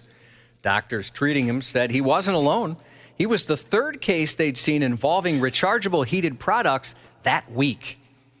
That's kind of a scary. Yeah. I saw some photos of it. It looked pretty gnarly. Yeah, it was definitely something you'd imagine was crazy painful. He lost feeling in his foot, and he might need some skin grafts. Bitch. A Virginia man was killed in a hunting accident. He was killed by a bear that fell from a tree. Oh, no. Officials say the 58-year-old died after one of his hunting partners shot a bear that fell on him. The hunting group had been tracking the bear when it climbed a tree to escape. As they began to retreat, one of the hunters shot the bear. The massive animal fell from the branches and landed on the man who was standing about 10 feet from the base of the tree. Despite a fellow hunter's efforts to provide first aid, he was rushed to 2 hospitals, but sadly he didn't survive. I'll be damned. As for what police had to say, we're told no charges will be filed. As shocking as this may sound, it's not the first time a bear's turned fatal in such a bizarre and indirect way. In 2018, a hunter in Alaska was critically injured when his partner shot a bear on a ridge. The bear tumbled down the slope, hitting the man and triggering a cascade of rocks that struck him as well. The following year, a North Carolina hunter had his own close call with a bear when it fell from a tree after being shot. It bit him and then sent both of them tumbling off a cliff. What an adventure. That's like something you'd see in a cartoon. I know. It doesn't seem like that could ever happen. If I ever die because a bear falls out of a tree on top of me and kills me, I want you guys to just say, yeah, Dana died, a bear got him, and offer no other details. Just assume that I got mauled to death. Why would you take that away from us? That's the last thing you want to do. Your dying breath is take that away from us. You're dead. What do you care? Okay, fine. Make fun of me. You know, even if you're mauled by a bear in the normal way, we have to make up those other things right now. Yeah, it was weird. He was trying to make love to a bear. You wouldn't believe what happened after that. Stone Cold Steve Austin is 60 today. What? Brad? What do you get the man who has everything, Josh? Yeah, I don't know. That's a good question. And has given us everything as well. He has. How old is he, you said? 60. Oh, boy, he's doing all right for 60. Yeah. Brad Pitt, 61. Steven Spielberg, 78. Happy birthday to a good buddy and good family friend of ours, Cole. Irish ironworker Jesus sends a happy birthday, old man, to Jeff, a.k.a. Papa Vader, from Rory and the rest of the Shanes. And that's 93X News. Sports on the 93X Half-Assed Morning Show. We're going pretty well as a team right now, and, it's always good to have like this little checkpoint of, Christmas time, Christmas break. So we're in a good spot. We got, 4 games left of really good hockey, and we got to, can't look past Florida coming in here, which is going to be a good test. That's our guest this morning at 8 a.m., Marcus Felino, talking about the holiday season and what the boys are up against there with the Man-Bear Pigs. I had something here, and then I completely lost it, so I'll just go a different direction. Neither Randy Shaver or Brad Ryder are available today. They got this going on, much more important. They got something going on much more important than a Wednesday broadcast on Ultimate F-Off Week, and I get it. That could be just about anything. We'll catch up with those fools tomorrow, hopefully. Coming up at 8, like I said, Marky Felino of the Pigs. We'll jaw jack with him. Before we get all sideways sniffing jocks here, Josh, I wrote myself, you ever do this? I wrote myself a note no more than 1 minute ago, and I have no idea its relevance to our conversation. Oh, I've done that. All the words you chose to remind yourself were incorrect. Now I get it. Doesn't help at all. Now I get it. I've figured it out. It may be useful later on during our conversation. Jesus, I'm getting Alzheimer's or something like that. But before we sniff jocks, 100%. You guys know damn near all there is to know about the godless, soulless, evil internet, social media, all that stuff. So maybe Josh or Ashley, who are nearest to me, you could look at this and tell me, did this really happen? A listener sent me a screenshot of something from the internet. It looks like social media, does it not? Yep. Does it look like social media to you, Josh? It's just very funny if it really happened. So it's what appears to be a foxy lady on social media, okay? I got to be honest, so I'm sitting kind of far away from you. I thought that was Vito Bratta from White Lion from this distance. I thought it was a dude, too. Black and white. I thought it was an 80s rock. I thought, that's the guitar player for White Lion. The picture that I showed you, you thought maybe it was Vito Bratta. Well, it is a rock musician, okay? This is something a listener sent me. So this foxy lady, the first suspicious part of the story or the social media post is that her name is Karen. So right away I think, maybe this is a joke because Karen has become this thing. So anyway, foxy lady named Karen posts a picture of Led Zeppelin's lead singer, Robert Plant, a picture of Robert Plant from about, I'm going to guess, 1968 or something, right? He's very young. His hair is beautiful, right? Oh, so that's who I'm looking at. It's Robert Plant. Okay, so it is. Yes. All right. Like I said, it is a rock musician. It's not Vito Bratta. It's Robert Plant. She posts a picture of Robert Plant from 1969 or something. And she writes, "Why can't I find a guy like this? Ugh." Okay? She wants a long-haired rock star-looking sumbitch, right? And as you guys know how social media works, people commented underneath the photo. And the first comment comes from Robert Plant himself. Only difference is it's 2024 and he looks like an elderly man because that's what he is at this point. And Robert Plant answers her little post and says, "Hey." Okay? The gal, the foxy lady, Karen, simply replies, "No." And Robert Plant replies by saying, "I'm literally the guy in the picture." That's funny. Do you think that really happened? It certainly could. That is awesome. I mean, a lot of times celebrities will comment on things that. Oh, like the Tony Hawk stuff we've read, right? Oh, yeah. Oh, that's the best. That's so funny. I'm sure they've got like a social media team that might say, hey, check this out. It's pretty funny. That's great. And plus, this gal looks like, if she's a real gal, she looks like 22. And Robert Plant is, 77 years old? And he's still all like, hey, what's up? What's up, girl? That's the move today, though. I've noticed. So I remember even when my oldest son was younger and still living at the house, and now I've got a 13-year-old and his buddies. I mean, even just yesterday, all of his buddies are over, and there's like 6 13-year-olds in our kitchen. Right? It's got to be miserable. That's a lot. Sounds terrible. It's loud and messy. I bet it smells bad. And so, what's the move? So the move is they reach out to girls on social media and just say, "Hey, sup." That's all the game they've got. And then they're always talking about how they've got the Riz and they're the Rizzler and they have degrees from Rizzle University and things like that.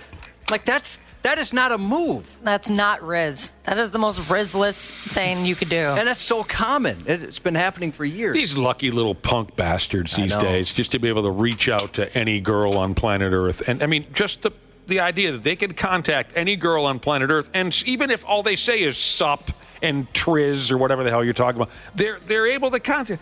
We lucky pricks. All right, so the brother and sisterhood are saying it's not real. Apparently, it's kind of a common thing. Fair enough. Have a celebrity, and it'll be when they were younger and older, and it's like people just kind of change the celebrity and things like that. Still very funny. That is funny, even if it wasn't real. Oh man. I saw Robert Plant in concert about 10 years ago. How was he? Oh, no. Oh, really? Yeah. Was it still kind of cool to be in the same building as him? Yes. When he actually played old Led Zeppelin songs, I felt a vibe. I saw him 25 years ago or so, but I was real drunk. But what I remember about that show was really good. It was really good, and he busted out. So 10 years ago, maybe less than that, I see him. And yes, Josh, when he was playing old Zeppelin songs, you could feel this vibe. It almost felt like it was 1971. You see what I'm saying? Yeah. The only problem is that only happened maybe 3 times in the concert. Other than that, he played some of his bluegrass hits for us. Yeah. Stop it! I screamed. There's nobody going there for that. It was Robert Plant and the Band of Joy. How did he sound, though? He sounds great. Sounded really good. His voice is still beautiful. He could still do it? Beautiful. And he really does come off like a generally friendly, wonderful, nice, humble, and I'm not trying to whiz all over Robert Plant. But when he busted out some of those bluegrass songs. Josh, it was a Sunday night. I was battling to keep my eyes awake. Or how do you say it? Eyes open. I don't mean to offend anyone, but I got to say I'm not the world's biggest bluegrass fan. Can't say that offends me, Josh. And I just said I don't mean to offend anyone, and I'm sorry. That's all right. All right, what's going on? So again, I'm sorry to interrupt. I should have asked this earlier. What Led Zeppelin songs did he do? Boy, it was 7, 8, 9, 10 years ago. Babe, I'm gonna leave you. Cashmere. Okay, nice. I remember not Stairway, not Rock and Roll. There was another one thrown. I remember Black Dog. Maybe that was it, really? or Dazed and Confused. It was a long time ago. Randy Shaver, Brad Ryder, not available today. We'll see if we can go on without them. And in about 20 minutes, we'll hear from Mark Felino. So, a few days ago, we were jaw-jacking about this Carolina Panthers rookie ball player, Xavier Leggett. He told the world via a podcast that he hunts, kills, skins, and eats his own raccoons. I'm sure we all remember that conversation. It's hard to forget it. Yeah, it's an interesting one. It is. Now, owner of the Dallas Cowboys, Jared Jones, was also recently on a podcast. Someone brought up the story of Xavier Leggett hunting, killing, skinning, and eating his own raccoons. And Jerry Jones said, that ain't nothing. He loves to eat squirrel brain. Oh. Yeah, I don't know if I could do that. Is that a delicacy somewhere? A delicacy somewhere? I don't think so. I think it's just country as hell, and that's Jared Jones in a nutshell before he made all of his money. Jones basically said, whatever, I do what I want. I eat squirrel brains. He says, one of my favorites is squirrel. It's wonderful. We all had our favorite pieces. He's referring to when he was growing up. My mom and I especially liked the brain of the squirrel. It's seriously delicious. I'm going to take his word for that. He loves ketchup. I wonder if he puts ketchup on those squirrel brains. Oh, wow. That's the toughest sentence I've had to listen to in a long time. Is that right? I'm honored to be the one that uttered it. When you said that, because you're a bright guy. When he was on Hard Knocks, and like his helpers or whatever would bring him McDonald's or Burger King. I forgot. I remember a lot of ketchup being used. That's he's already such an unlikable guy, and now it's even gone further. But I mean, here's a guess. Not a big meal, squirrel brain. So I imagine you got to crack a lot of squirrels in half to keep yourself well fed if that's your favorite food. Here's a listener saying they ate a lot of squirrel brains never saw it on the program Ducks Dynasty. That makes sense. I've never seen it either, but boy, there was a stretch of time where you could not cross a room in America without hearing something about Duck Dynasty. I never found their television show. I never thought it was very interesting. And Duck Dynasty merchandise sold at every store everywhere. Just T-shirts and hats and. Oh yeah, I used to see a lot of Duck Dynasty stuff. Not as much anymore. What was that motorcycle show? And everyone had their T-shirt for about Sons of 6 Anarchy. Oh, I was thinking. No. West Coast Choppers. Yeah. Huh? American Chopper or West Coast Chopper. Everybody had their T-shirt. Oh yeah, those are good. After it's like their door budget on American Chopper must have been up there. They just love to destroy doors. They had a lot sponsored by Home Depot. Yeah. So I never saw that program either. So what? A couple of guys putting together motorcycles. They'd have a little adult-style temper tantrum. Oh yeah, and father-son, and then father-sons. Mikey was the comic relief, but they had. Love Mikey. Yeah, the junior and senior would get into it quite a bit. Tore a door off. Oh, yeah. Plenty of doors. My brother once tore a door right off its moorings and then threw it down the stairs. That's impressive. Wow. Oh, it was a bad night. Purple Belt Jesus said squirrel brains are delicious. And you know what? A few people have said that same thing, but you need about 4 for a meal. 4 of them? Yeah. I would think more than that. How many Wapple brains would it take to fill you up, you think? Wapple brains? And you're not a very big eater. Oh, yeah. Give me just a quarter of that greasy little thing. I don't even have much brains. I wonder if you could get high from a Wapple brain. I don't know. Oh, I bet you could. Now, here's what you need to know if you're a big Jared Jones fan or you're just a adventurous eater and this story has inspired you to go out into your yard and choke out a few squirrels, cut their heads off, crack open their skulls, and eat their brains. According to the CDC and all these people, who's the CDC? What does that stand for? Center of Disease Control? I'll be damned. They do not recommend eating squirrel brains at all. What would they know? I'm not sure the extent of you know what? A lot of people agree with you. The Center for Disease Control. Not only do those folks say that squirrel brains carry a variety of parasites, so you're eating little parasites, even when cooked, the parasites will get into your mouth, but they say they're directly linked to the transmission of a certain disease. Maybe you've heard of it, maybe you haven't. The Creutzfeldt-Jakob disease. It doesn't sound good. I don't think I'd want it. It's not worth the risk. Just get some beef from the grocery store. I wouldn't even want that disease named after me. Sounds like it was named after a person. Well, of course yeah, it was. You want like elephantitis or something to be named after. Well, it certainly was named after. There's nobody that wants a disease named after them. Yeah, I bet Lou Gehrig's like, okay, can we move on? Right. That does suck. The other names. Yeah. Just like most of us thought, old Kirk Cousins will not make her through the season as the starter for the Atlanta Falcons at the quarterback position. He's finally been benched in favor of a dude named Michael Penix Jr. Or is it Michael Jr. Penix? I think it's Penix Jr. You know, it sucks when anyone loses their job, and it begs the question, financially, do you think he's going to be okay? I don't. Is this Not going to at be all. a pretty big hit to his lifestyle? Guess who he's calling today, Josh? Oh, no, who? His brother-in-law. Oh, I and you know where his brother-in-law works. Is it the Chrysler The friggin' Chrysler plant. Oh, That's what he's doing today. Yeah, you don't survive on $180 million, $100 million guaranteed. You don't. This is hilarious. Everyone knew this was eventually going to happen. The Falcons are 7-7. They still are within reach of a playoff spot. Captain Death Rocks has been piss poor. He's thrown 9 interceptions and only 1 touchdown over the last 5 games. Woof. So they're going with this Penix kid. It's so nice that he's not our problem anymore. Yeah. And a lot of people are they're crediting Vikings management saying, genius. You guys saw it. Yeah, definitely. Anybody in their right mind knew this guy was cooked. Well, maybe not in Atlanta.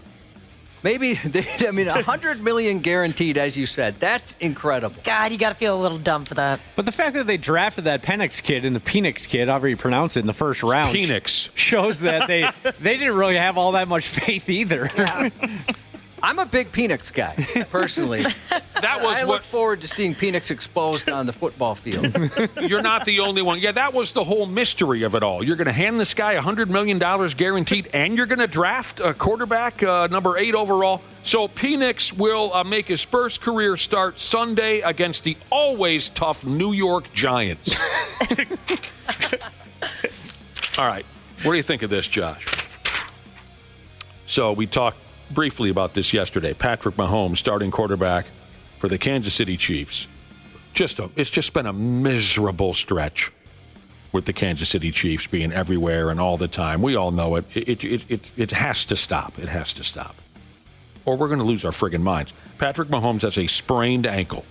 So here was one person's theory on Patrick Mahomes spraining his ankle, what deep down really is going on. Josh, here's what one person said on the internet. The devil is finally coming to collect the soul of Patrick Mahomes. It seems like he did sell it. We all know he sold it. Did he make a deal with the devil? Yeah. At first the punishment was, well, never mind. I was going to mention people surrounding him in one way. I won't point anybody out. That he had to deal with that and all the fallout from the attention that they were getting. But now you're right. The devil, finally. He's got to pay the price. You know who I firmly believe made a deal with the devil? Listen now, because I'm serious about this. I firmly believe Bon Jovi made a deal with Satan himself. What makes you say that? It's obvious. And no offense, but it's obvious. Their first, if you're a little older, you know this to be true. Their first 2 records, absolute unlistenable garbage. Those clowns couldn't write a song for dick. But then suddenly in 1986, Josh, they make that Slippery When Wet record, and every other song is a hit for the next 5 or 6 years. Come on. Something happened there. Boy, I don't know. Think about it. I don't want to. It freaks me out. There's no doubt in my mind that John Bon Jovi sat down with Satan himself. There's no way you can suck that bad, and then suddenly every other move you make is a hit. Well, it's killing me that the guy's super famous and he's got a weird name. The producer that he helped, that's the difference. That guy the guy who produced the record? Yeah, the guy that he basically wrote. What was his name? I don't know. Rick Rubin? No, not Rick Rubin. No. I mean, there were 5, 6 hard rock, pop rock producers back in that time. I'm sure when you say the name, I'll remember it.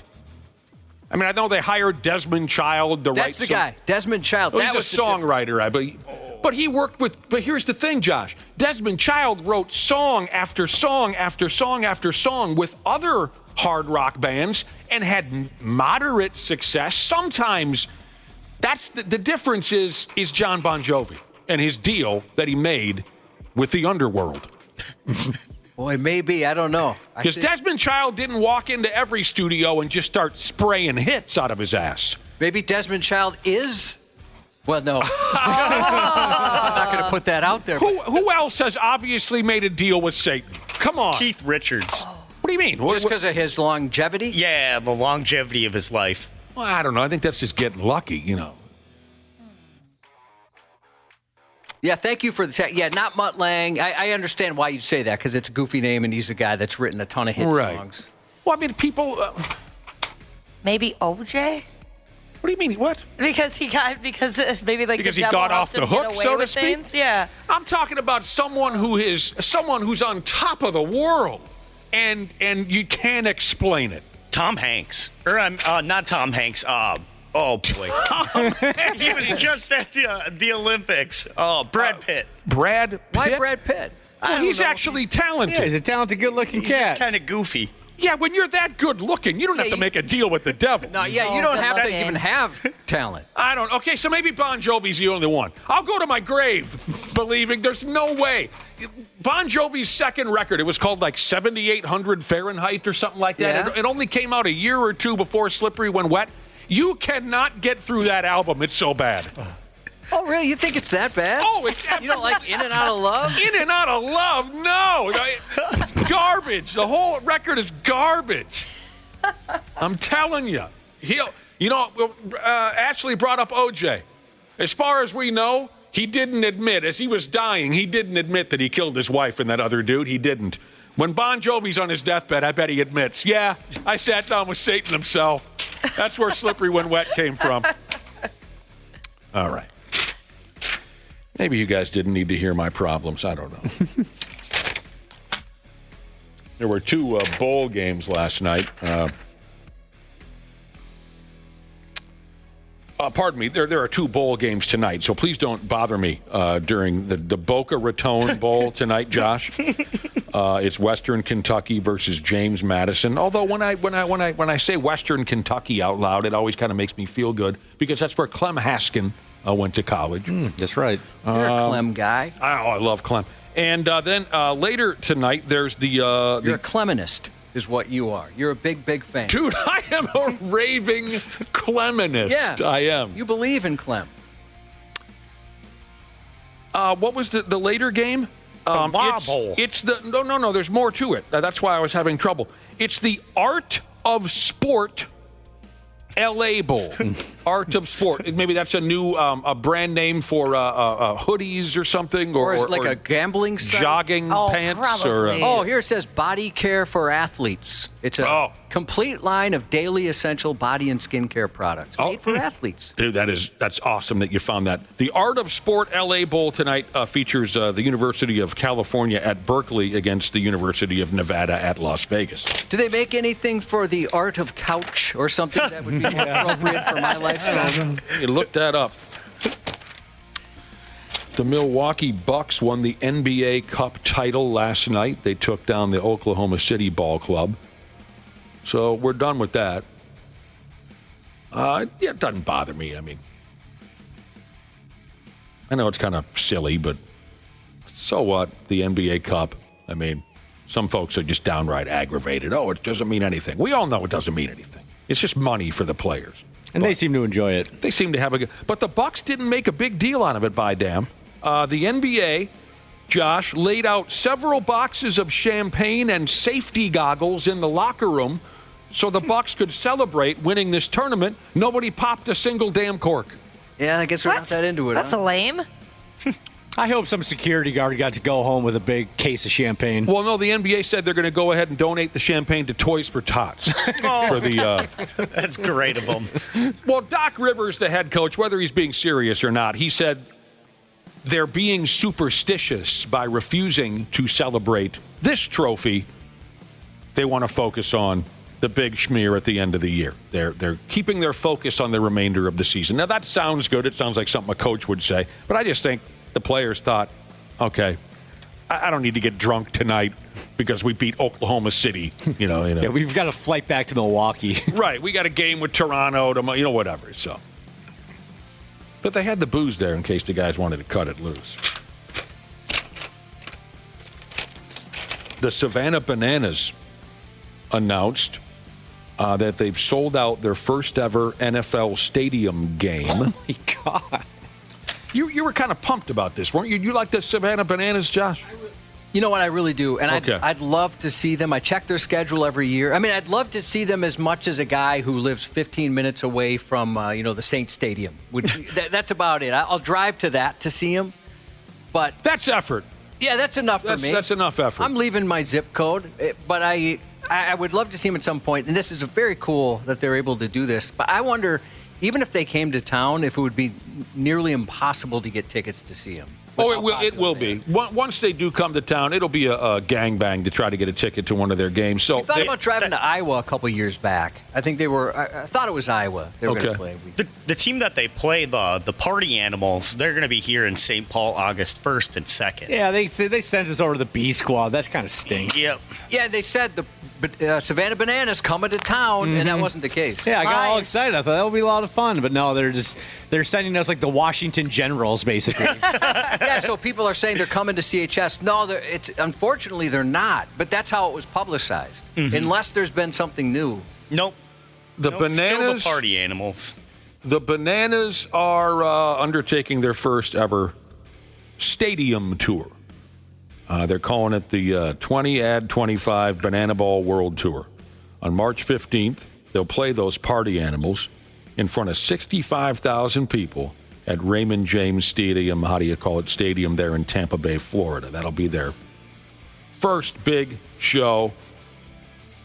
But they're planning on even bigger things. They'll play the Party Animals again in the same stadium where Clemson University plays their football games, and that means 81,000 people. Wow. So they're predicted to sell that game out, too. They're predicted to sell... incredible. 81,000 people watching fake baseball. Yeah. Ram Tucky, she's said you even have to enter a raffle for a chance to buy regular tickets to the game. So if you just want to go to a game wherever, you have to enter a raffle. It is fake baseball, but it's fun. Don't get me wrong. Oh, yeah, they're great. It's a lot of fun what they do. Fun gimmicks. People are all over it. Are these guys getting paid real money? Boy, I hope so with how popular it is. If they can sell out an 81,000-seat stadium, I hope they're making a couple. Are they going to become disgruntled and it'll end ugly? Possible. Players That'd be fun. Fights, affairs. It says they estimate that they get about around $70,000 a year. The players make $70,000 a year. Yeah. And they're 20, 21, 22. I don't know. You'd probably be pretty pumped to make that amount of money. Yeah. I don't know. It depends on who you are, whether you think that's fair or not. I don't know. That's enough to live. Well, when you're 21 or 22, that's more than enough to live on, if you ask me. I think that could kill some people. $70,000 at that age. Yeah. Yeah, it probably would have killed me. The Man Bear Pigs are up against the world champs tonight here in town. Puck doesn't drop until 8:30 tonight, so expect an extra intoxicated crowd. The game will be televised on TNT. Let's talk to a pimp who's going to be on the ice tonight for the Wild. His special holiday season appearance here on the Half-Ass Morning Show. Good morning, Marcus Felino. Happy holidays. Happy holidays. Yeah, same to you. How are you doing? Do you feel like you're in the holiday spirit, Marcus? I am. Yeah, the last couple of days have been getting the Christmas music going on at the house. It's been awesome. Okay. Any Christmas parties, team Christmas parties happening? Yeah, we had our ugly sweater party on, oh my God, what was it, after last game against Vegas? So your favorite. That was good. We all just kind of had a nice little ugly sweater, a couple Christmas festive drinks, and a little karaoke, and it was a good time. What was your sweater? Oh, dude, that opens up a lot of questions. Yeah, okay, yeah. What was your ugly Christmas sweater? I had a picture of Jesus, and it said "birthday boy" on it. It was just like a green, like a dirty, ugly green color sweater, but it was good. That's hilarious. Did your wife snatch that up off the internet or something? Where'd you get your hands on that? Yeah, I think Amazon or something like that. She took care of the ugly sweaters this year, so she got something that probably looked a little bit better on her, and then something that was just comical for me. So it worked out. What were some of the others? You got to remember some of the other boys' Christmas sweaters. What was it? I think there was a good one. A lot of guys had a lot of those Christmas lights on their sweaters. Oh, cool. Okay. I think Murat had a ho ho ho hold my beer. Which is pretty good because he doesn't speak a lot of English, and I don't even think he knows what was on his sweater, but he bought it. So. They just pulled it over his head and said, "Trust us, this will make sense to English speakers right here." Yeah. They just said, "Wear this. The English will like this." Mm-hmm. Well, that's a lot of people just had some, some funny pictures of Rudolph and other reindeer in certain positions, and then that's pretty much it. That was pretty much like everyone else just had like some guys had like tinsel on their sweaters, like just real ugly sweaters. It was good. Now I gotta ask. You mentioned karaoke. Did you sing? And if you did, what was the song? And then, of course, we'd like you to sing it live here on the radio. That's what we always mess up. Is it karaoke or karaoke? I say karaoke. I say karaoke. Karaoke, I think, is how you're supposed to say it. Karaoke just sounds like some type of karate. We have a pretty good karaoke group. Zach Bogosian's probably one of the better ones at like just singing good voice. He can carry a tune. Yeah, like he can help out the room if someone else butchers it up a bit. But Matt Boldy plays an unbelievable Ice Ice Baby. All right. He can do without looking at the screen. He knows all the lyrics. I don't know why. But adorable. That's always a cool move when somebody can do that. It's actually pretty sweet.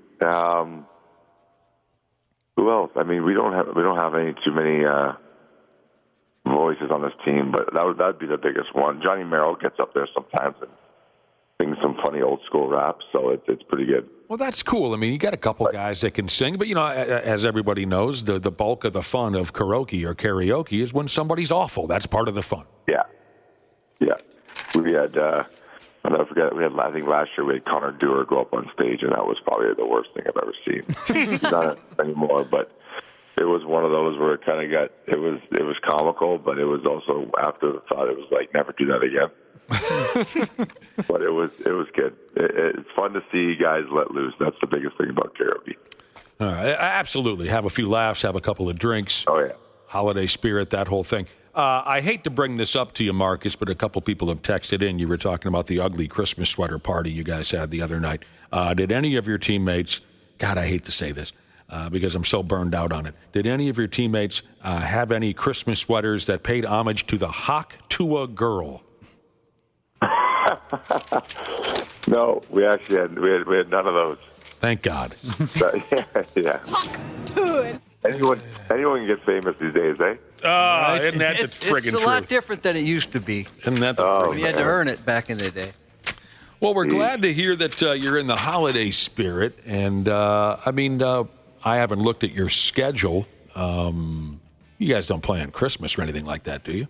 No, we get we play the 23rd against Chicago at home, and then the 24th, 25th, 26th is always off. Ooh. And then we are in Dallas the 27th. But the rule is you fly after Christmas. You actually fly the day of your hockey game. So we just fly out that morning, the 27th, and play Dallas at night. Like it's almost like a preseason game. But okay, that's how you treat it, which is nice. You get 3 days, full days at home. So, seeing how the Blackhawks are in town right before Christmas, I imagine that would mean your brother's going to stick around and spend Christmas at your house? No, you know what? He's actually going back. He's going back to Chicago. They got some family on the other side coming into Chicago this year. So it's nice, though. He gets in the day before pretty early. So we'll hang out all day before the game, and then it's another night game. So get to punch him in the face and say Merry Christmas. That's right. That's what will happen. That would be something to see. I'd like to punch my brother in the face and say Merry Christmas. Totally honest with you. Do you think you could take him at this point? Yes. You do? Yes, I do. Tell Marcus your record against your twin brother. Are you the younger or older brother? Twin brothers, Marcus. Oh, geez, okay. Mm-hmm. And what's your situation again? My brother's 4 years older than me. 4 years older. So yeah. I know you've told these stories before on our show, but I can't remember because I'm getting old now. But did the two of you, with him being 4 years older, he probably didn't mess with you too much, did he? Yeah. He did? Oh, yeah. Okay. Yeah. So there were a lot of fights at the house? Yeah. We were over at my grandparents one time, and I'll never forget this. They actually, my grandmother just moved the furniture out of the way and just said, let's go at it. And we looked at her like, are you crazy? I think we liked it when people would get pissed off at us that we'd fight. It would give us a rise. And when someone let us just go at it, I don't think we fought each other. So my grandmothers know best, but that's how it was. It was just constant competitive nature, and if you're going to do something better than me, then I'm going to try to one-up you. So it always resulted in my brother was really good at changing the score without, like if it's, 3-1 in a mini-stick game and he was losing, he'd be like, oh, it's 3-2. And I'm like, no, not 3-2. And then that would just result in a mini-stick getting thrown at someone's head. So, see, I assumed with them being 4 years older that there wouldn't be that much fire between the two of you because, but then again, you did you shoot up in size? Were you matched up with him before he knew it? Yeah, like around like when I got to grade 8, 9, I was starting to get a little bit more. I was taller for sure getting up there, so it was maybe that ticked him off a little bit. But sure, it's probably my fault. As a younger brother, you always want to hang out with the brother and his older friend. So it was probably me trying just to hang around him and play with him all the time. So probably pissed him off a little bit, and that's what caused it. And what's your record? Caused us to butt heads a little bit. The fact that you got up there with him size-wise, I'm sure that had to have been part of it. So, yeah, Josh was I got a twin brother, and he is a big powerlifting gorilla, Mark Felino. Oh, geez. I am just your I think I'm more attractive than most people, Josh. You're mostly twisted steel. But I'm not the biggest cat in the world, where my brother is this massive deadlift champion of all time. So he was always pick you up is what you're saying. Oh, he'd throw me across the room, and it's been that way since we were young kids. But we still fought a lot, and my thought, Marcus Felino, was I'm going to get one good shot in on his jaw. I know how the fight's going to end, but it satisfied me just to get one lick in, even though I knew I was going to be mangled. Yeah, that's the way that's crazy. Were you guys when you guys were younger? You guys actually punch each other in the face? Yes. Oh, see, like we never. If someone got hit in the face, it was game over. Like it was like all bets are off. A lot of our wrestling and all of our punching stuff like that was like we punch each other right in the back, so you're winning like you couldn't breathe. Type thing. Oh. We kept the face off limits. Okay. And if anyone got clipped in the face, they had the right to snap. So okay. Yes, so you guys are on a different level though. Like, you're trying to go for the good night Jim Kite type thing. Yeah, to be totally honest with you, once I did throw a pickaxe at him from across the yard. But Josh was wondering about my overall record. Yeah, share that with Marcus. 1 win, and I'd say somewhere in the neighborhood of 682 losses. But I can say there was one victory, Marcus, if you don't mind. Yeah, you're holding on to that, eh? I am holding on to that sumbitch, no doubt about it. Was that? Did you come out first in the womb? Like, what was that? Was that? I'll tell you. Yeah, I'll tell you what happened. It was we were probably 13 or 14. And it was an icy, rainy, miserable night, cold and raining, and the backyard was all ice, and we decided to go outside to fight. For what reason, I have no idea. And this is the only time I got him. He was kind of a big oaf, and so he couldn't, like a cow on ice, he couldn't keep his footing out in the yard, right? So I swept the leg out from under him, like you might have seen in a Karate Kid movie, and then I kneeled on his chest and just beat his skull as hard as I could. There was blood coming out of his ears. It was a beautiful thing. And then our mother's car comes up the driveway, so then we race into the house to clean ourselves up so there's no evidence of a fight. And then he says to me, we probably should knock this off. And I said, I finally get a win, and now we're going to have to knock this off? So oh, my God. It was violent over there, Marcus. But we made it. You're like, this is a little bit like the Christmas Story. Like, you're like that guy when he's beating the guy with the with the raccoon on his head, like just beating him to the pulp, Ralphie. I believe that character's name was Scott Farkas. Scott Farkas. Scott Farkas, that's right. They finally turned he was in the most recent one as an adult. Oh, they brought him back? Yeah, they nice. did. Was he still a prick? No, he was. Well, kind of. They seem to get along. All right. What was the brother's name? The brother's name was Randy. Randy, okay, that's right. You talking about the kid in the snowsuit? It's also adorable because he can't get up off the... Oh, yeah, that's the best. You can't put his arms down. We had one daughter, and that's what I was calling her. We went outside one day, and my wife put on 6 mittens on her. It was so cold out the other day, and I'm like, you're making her look like Randy. Yeah. Christmas. Push her over, can't get up. Christmas story Randy right there. Hey, we're talking with Marcus Felino, the Minnesota Wild. You got a game tonight against the world champs. Not till 8:30. I don't know if that bothers you one way or the other. Last time around, I believe you handed the Panthers their ass, did you not? Yeah, we played a really good road game against them, and that's just something we got to get back to. Obviously, we're coming off a loss, so it's big for us to, we've done something great this season. That's not, lose 2 regulation games in a row, and that's something that's, very hard to do in this league. So we got to keep on that track, and they're a great team for us. So it's going to be a good game. I mean, 8:30 is 8:30. It's a TNT game, so it's always exciting to play these games. And yeah, we'll be ready. We need to win this one, and to beat these guys twice in the season will be big for our confidence. Mm-hmm. Now, I was reading something the other day, Marcus.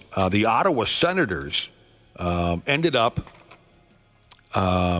losing a goaltender during warm-ups, and they had to do the emergency backup goaltender bit where, I think it was, his name is Anton Forsberg, got injured during warm-ups. The Senators are warming up for a game.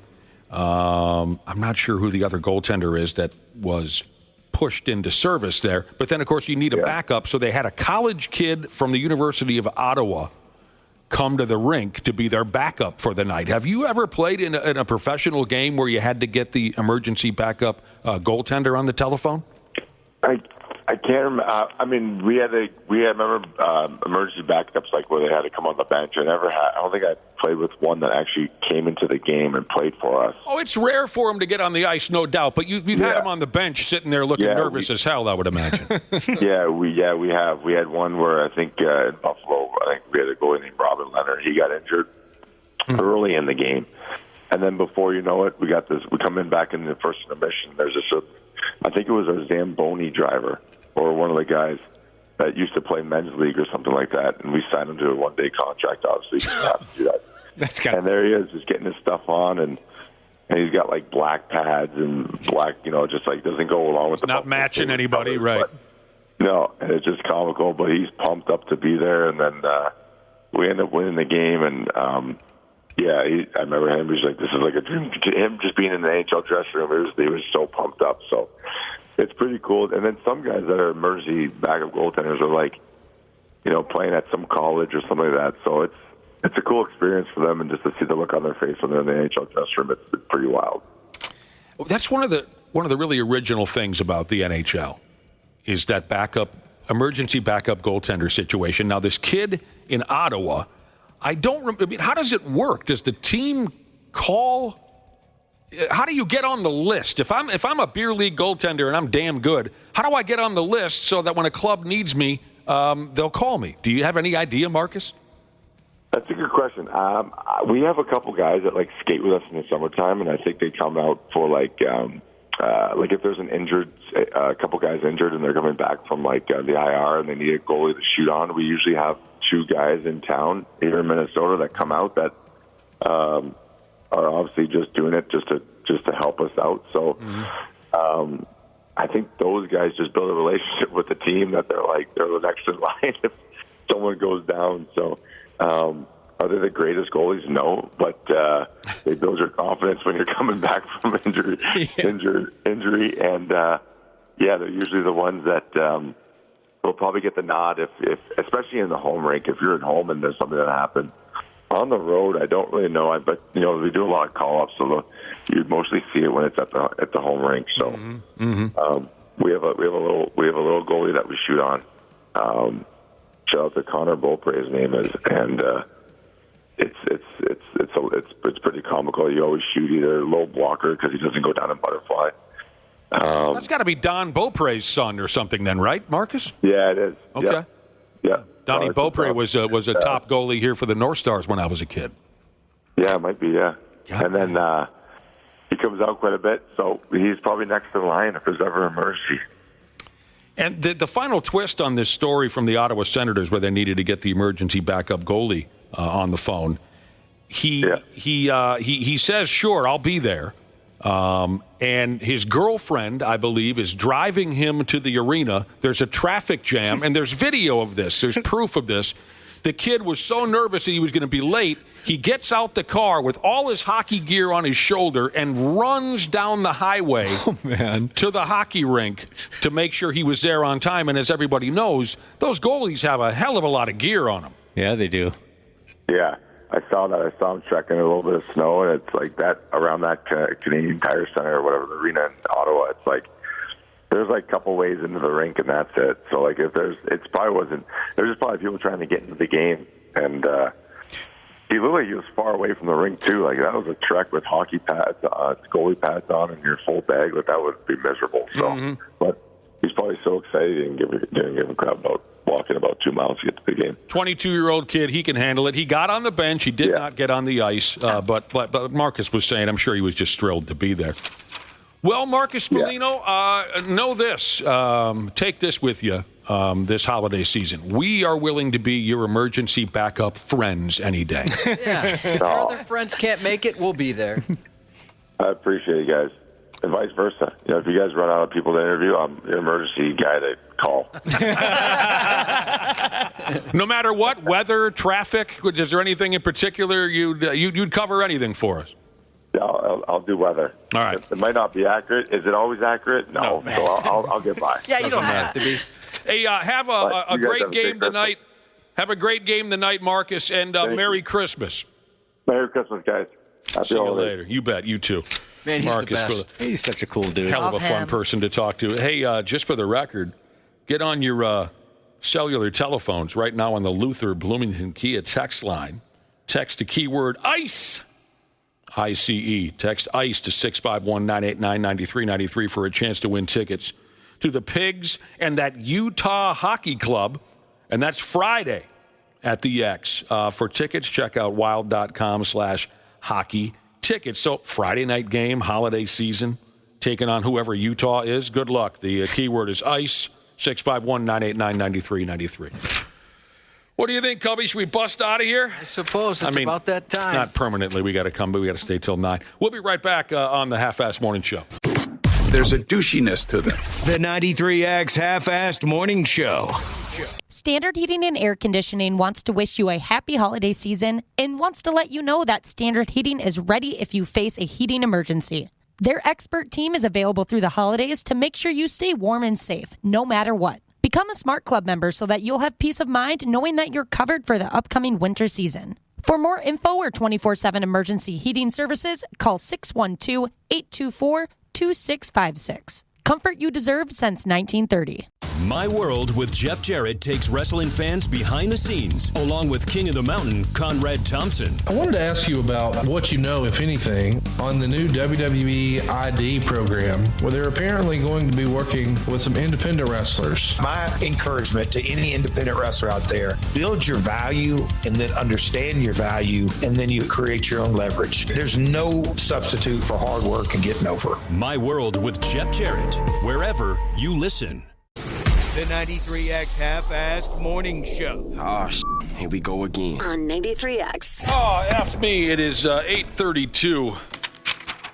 Great to have you hanging around with us this morning on the 93X Half-Assed Morning Show. It's a wonderful, magical... All right, if there was one Christmas tradition you'd like gassed, gone forever, what would it be? Go! One Christmas tradition you'd like gone forever. I'll tell you this much. I like the tree. I like having that. I like the lights. I like having the tree and the lights on in the house. I like the look of that. I like the vibe. I like the music. I like all of the traditions. See, I don't Christmas like has. the movies. I don't like the movies or the music. It's the best food, the best holiday food, because you don't have to bother with turkey. Most people do delicious ham or lasagna. So what do you want gone? You got to pick one, you Christmas lovers. I know it's difficult for you, but you got to pick one. Gone forever. You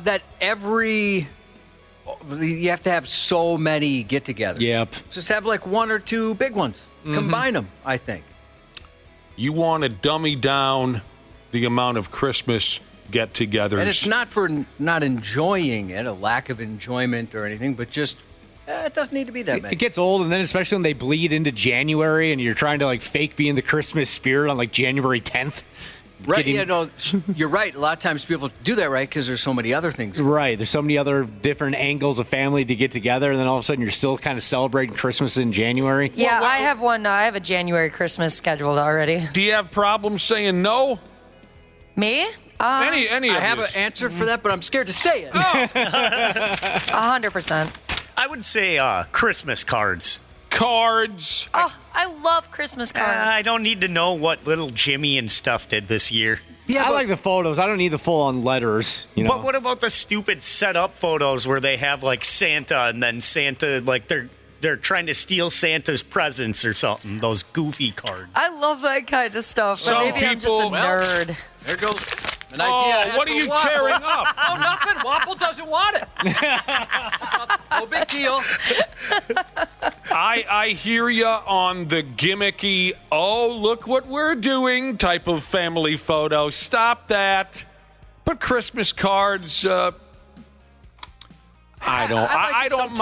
don't mind the Christmas card when they put the family picture in there. I don't, because then, hopefully, next time I run into these people, I can remember everybody's name. Yes. So I don't. I never considered such a thing. And also, I've dug through a few junk drawers and found family photo Christmas cards from 20-some years ago, and I go, damn, that kid's 30 years old now. So that stuff can be kind of fun because I'm a nostalgic person. So I'm okay with the cards with the family photo because it helps me keep up on who's who. But don't be too hokey about it. And you can take that family update letter, you can shine that sumbitch up and shove it straight up your candy ass because I don't need your update on how wonderful everyone is doing. Is that the greatest offense of all Christmas cards? Was whoever was the first family to come up with that update where they given and Donnie's doing well in 11th grade? I don't care. Is that the worst? Would you say that's the worst for me? I don't like that. I don't like that. It can be pretentious. That's the word, Cubby. All right, the top Christmas traditions we'd like to ditch. All right, Carter, now you know what's guaranteed to put you in the holiday mood? Write a Christmas letter to all your friends and relatives. And keep in mind, it's traditional to embellish a little bit to make yourself look better. Peter had a great year and is now starting quarterback for the Jacksonville Jaguars. What? People can easily fact-check this. Yeah, who has the time? Keep reading. Chris refurbished a vintage motorcycle, and Stewie can slam dunk a basketball from a standing start. Peter, that's impossible. Read what it says about you. Lois's father, Carter Pewterschmidt, bought a small stool for his balls. Damn it, I'm not proud of that. Well, you have to throw in some real facts. That's what gives the newsletter credibility. Here's what some of our listeners have texted in at 651-989-9393 on the topic of the Christmas tradition. You'd like to die forever. Elf on a shelf. Yeah. I've heard that's frustrating. I've never had any experience, but I hear people complain about it quite a bit. Yeah, I haven't met him yet. It's one of those things that a lot of parents think is going to be a good idea, so then they do it for a year, and then they realize that they have to do it for the next 12 years. And they end up divorcing. Yeah. Don't they? Yep. 9 times out of 10. Gifts should only be for kids. I'm totally cool with that, and my family's more or less adopted that operation. There's really no reason for us grown folks to be trading gifts. Right. I'm talking about family. Friends, sure, here, you're my friend. Here, I got you a pair of socks. Family, once you're grown, what the hell's it? Here you go, Uncle Dean. I mean, who cares, Uncle Dean doesn't care, you don't care. So I'm cool with that. A lot of folks are claiming that, and we covered this in October, I think. A lot of folks are saying the latest Christmas tradition is to just hop into the holiday season in October. They want to go back to the old days when we used to just be happy to decorate on December 15th. And I'm cool with that, too. Yeah, I understand that as well. Like, a lot of times, like, Thanksgiving is completely ignored. Right after Halloween, it goes Christmas. Because it has lame decorations. Here's a pilgrim stuffed animal. Yeah, look, a dry turkey. A cornucopia. Caroling. See, I've never really encountered that in my life. I've never come across that. I haven't either, but when I see it in movies, I love it. I think I'd be pretty geeked if carolers came to my door. I'd feel a little awkward, but I wouldn't mind looking out the window at them. I don't want to stand there in the doorway as they sing me a song. That's As a you're good point, closing Josh. the curtains or hiding behind it. I'm the only one who's experienced real carolers. Right. Yep. Yeah, I thought it was cool because I knew everyone in the group. It wasn't the original tradition that you just go door to door, complete strangers singing to complete strangers. I haven't experienced that. Many years ago, there was some people that I knew in the neighborhood who would pop by and sing a few songs in the middle of the night. Sure, that's cute. Yeah, if it was strangers and then they picked like a really long song and you're like, do I got to sit here for the whole thing? Yes, you do. It was even difficult to stick around for the whole song when I knew everyone in the group. Because I thought it was cute that they showed up, but I do not like Christmas music. All right, maybe just one verse, guys. How's that sound? Do you tip or something, or what do you do? Like, give him a candy cane or something, maybe. That I don't remember, Josh, if we gave him a beer or a kick in the ass. Fruit cake. Here's someone whose family We were just talking about fruit cake. Has a tradition with the fruit cake. I know I haven't seen one in 30 years, 40 years probably. You like a good fruit cake? Yeah, everybody, I am a fruit cake. A lot of people rip fruit cake, and I remember it was always a joke, right? It was a punchline forever, and I finally tried it, and I thought, I don't mind this at all. I've never even had it. Never even seen it. I'm sorry to be controversial, but I enjoy it. I like it. That's okay. Like I said, I haven't seen one in 40 years, maybe, and I don't even think when I saw one 40 years ago that I ate any of it, so maybe I'll try one day. I mean, it's one of those where you go to like a Target or something and they have the sticker where it's a two-person job. If you're going to lift a fruitcake, you need a helper. Yeah. Yep. Those are dense. Another Christmas tradition that a listener or two would like to be squashed forever. Here's a listener who comes from a family where they hang the mistletoe, and then on Christmas you give your little aunt a kiss, and they say, I don't want to kiss any of my relatives anymore. I have a mistletoe in my house. So do I. Get rid of the mistletoe. Oh, you do? You guys both do? Yeah, I do It's too. cute. Yeah, we don't use it or anything, but it's hanging there. Sometimes if me and my dog are under it, I give her a little kiss. The wife's always mauling me no matter what's hanging in it. Can't get enough of the old boy here. Can't blame her. Anything churchy, says one of our listeners. Well, you can easily put an end to that. My family did many years ago. Anything churchy. Okay, did we cover everything? Because here's the top 5 according to... Nope, there's one we missed. Okay, Christmas music. A lot of people want to... And I'm fine if there's no more Christmas music. Well, we missed a couple here. Ugly Christmas sweaters, we covered that. Sending Christmas cards, we covered that.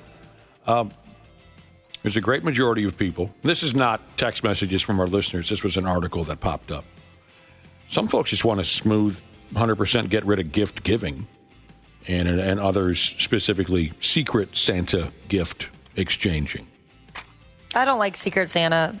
Or, no. That's not what I'm thinking of. Like a white elephant gift ordeal. I don't like that because... Weren't we just talking about that a day or two ago? Yeah, we were. I like to put a lot of thought in my gifts, and I like to personalize them for the people I'm getting them for. So, like, white elephant, I'm just like, all of a sudden, I don't know how to buy gifts anymore. I don't know what I'm doing. Well, you just get something kind of funny. At least that's the experience I've always had. It was always a gag gift of some sort. So this was, I had to get something that would be good for like a 20-year-old girl and an 80-year-old woman. And like an 80-year-old man. And so it was such a range of people that I was like, what? No, they don't have anything in common. Condoms. Oh, duh. That's what you should have known. Always go with the condoms, Ashley. Now, if you want lame, I got it for you. People who answered this survey on Christmas traditions they'd like murdered, they also threw in their 2 cents on a new tradition that could swoop in, and take over, okay? And this list is just awful. How about we spend all day in our pajamas? I usually do on Christmas Day. I think a lot of people do on Christmas Day. But I don't think it's like something where they plan ahead. Right. It just kind of happens. Let's focus on quality time together instead of gifts, decorations, and meals. There's no food in the house. We're just sitting around spending quality time together.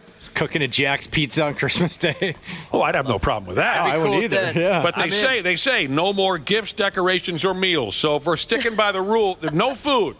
We just sit around, hold hands, and spend quality time. Take a vacation. All right. I don't like to travel, but I'm kind of doing that. that's somewhat understandable that you'd want to have a vacation be the new Christmas tradition. Sure, you're taking an automobile ride up to, tell me again. Grand Marais. Here's where it really gets annoying on these new traditions that people would like to add into the mix. Having a themed Christmas, like a tropical Christmas, or again with the pajamas. They say Christmas in pajamas. Why do we all want to be in pajamas so badly? What are we, 4? You do see those families that get the matching pajamas every year. Stop that. They need to stop that. And also, Josh, maybe we should go on a quiet personal retreat, like a vacation without your family. That is the complete opposite of the point of Christmas. No, it worked okay for Kevin McAllister. He did have a blast. Well, I don't know. At the end, he wasn't too excited about it. Yeah, there's probably some deep-rooted trauma involved there. Yeah, I think so. Only do-it-yourself gifts. That would be an ugly scene at my... Boy. There's no one in my family who knows how to make anything. Well, wait, I guess that's not true. My sister and her daughter are very crafty people that can make things. If I had to make something for someone for Christmas, that would be ugly. You would think that I was not all there. Here's a sock puppet I made. I couldn't even make a friggin' balloon animal. I can't make anything. Yeah, I'm in the same boat. It just wouldn't work out too well. They'd think that I was mad at him. You know, if I were to make him something. Does he hate me? Yeah. Did you put zero effort into this? No, I worked on it for 364 days, and this is all I got. I started the day after last Christmas. This sucks. I always say I'm going to do homemade things, and then I get lazy. You know what you could make? Your pasta salad. That slaps. Oh, the Italian pasta salad? I love that you still remember that. Oh, I won't forget. That was awesome. That was so funny. Because I thought it was going to be a barbecue, and then there ended up being pizza and then Italian pasta salad that Ashley brought. Devani's, I bought them out of the store that one day. Some folks want to end grandmothers bleeding into clam chowder. Never. One listener wants to know, this is March Madness, Jesus. Was the quiet, isolated Christmas idea brought up by Karen Rogers? That's all I was picturing. There's just no lights on whatsoever. Little ayahuasca here and there. I'm going to go into isolation for a few days for Christmas. I probably should tell the grandma clam chowder story before the week's out, shouldn't I, Josh? Now, that has become a Christmas tradition around here. Unfortunately, it has. And, you know, it's one of those things where people who used to be disgusted by it now look forward to it. The 93X Half-Assed Morning Show. Oh, is that all the thanks I get for the native hot sex? Oh, you gotta be kidding me. Yeah, we're about done here on the Wednesday edition of the 93X Half-Assed Morning Show. It's Ultimate F-Off week. I think we've been doing all right so far. We were talking about Christmas traditions, and there are some Christmas traditions that folks want gone forever. Choke it out until the life leaves its eyes, and it never returns again. Christmas traditions you'd like gone. This must be some kind of Norwegian texting in here, Cubby. They're tired of lutefisk and oyster stew every year. I've never had oyster stew. Oh, the lutefisk. Again with the lutefisk and the oyster stew, he says when he walks in. I don't mind lutefisk. Oh. You can skip by it. Must be some kind of, that's all there is, you know. If that's it, you're right. Yeah. That's all there is. Eat it. Yeah. There's no peanuts, popcorn, no sides. Just lutefisk and lefse. I did receive a text from a caroler. So we were talking earlier, there are some people who'd like caroling gone forever from Christmas. Got a text from a caroler, although they say they do not go door to door anymore, skis. They say it's awkward for us. It's awkward for you. So now we just stick to, they say, the old folks' home. They swing by the old folks' homes. And there's a Christmas tradition I'd like to get rid of, the old folks. You don't like them. Well, can't they just every single one do their own thing on Christmas and let us younger people alone? They get in the way, the older people. They are very slow at everything. Can we just put them in a room? They do take a while. Open up gifts. It takes forever. Oh, because their old hands can't quite They got to save the wrapping paper. Right. They fold up the wrapping paper after they open it. They open it very neatly, too, so they can reuse the paper. Let's give them something to do here on the 25th. I don't know. All right. Everybody's different. Some of you have just deep down family traditions. that you'd like gone. Here's a listener that says, stupid family board games that make the get-together 6 hours longer than it needs to be.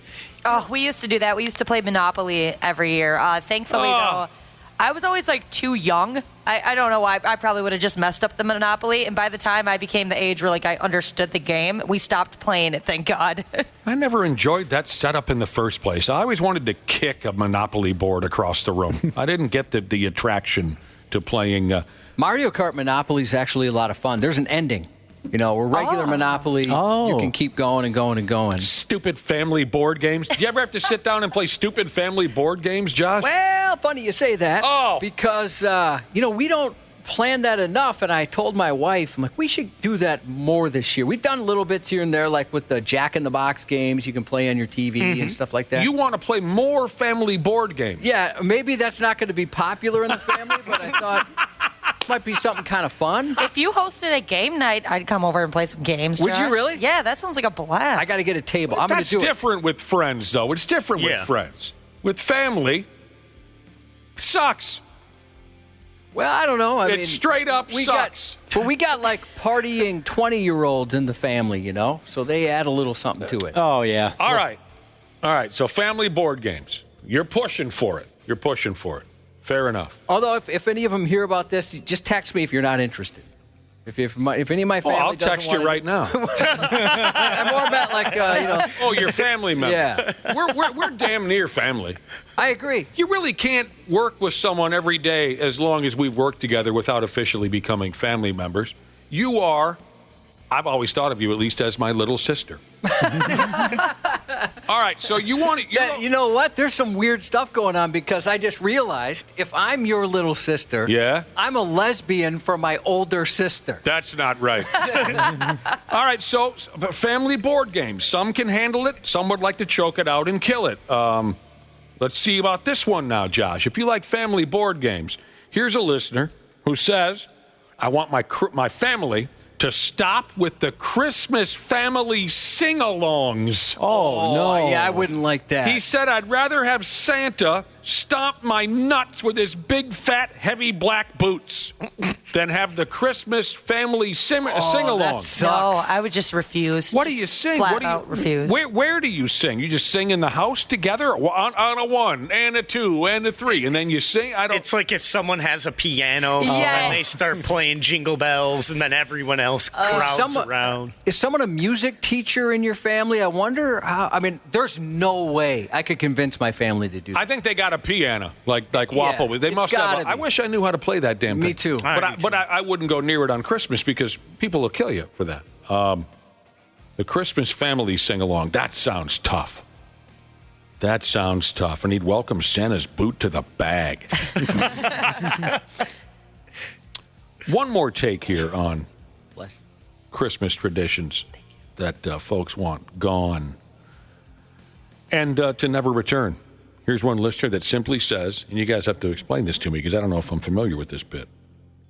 One listener says, I'm going to kill the next Santa bear that I see.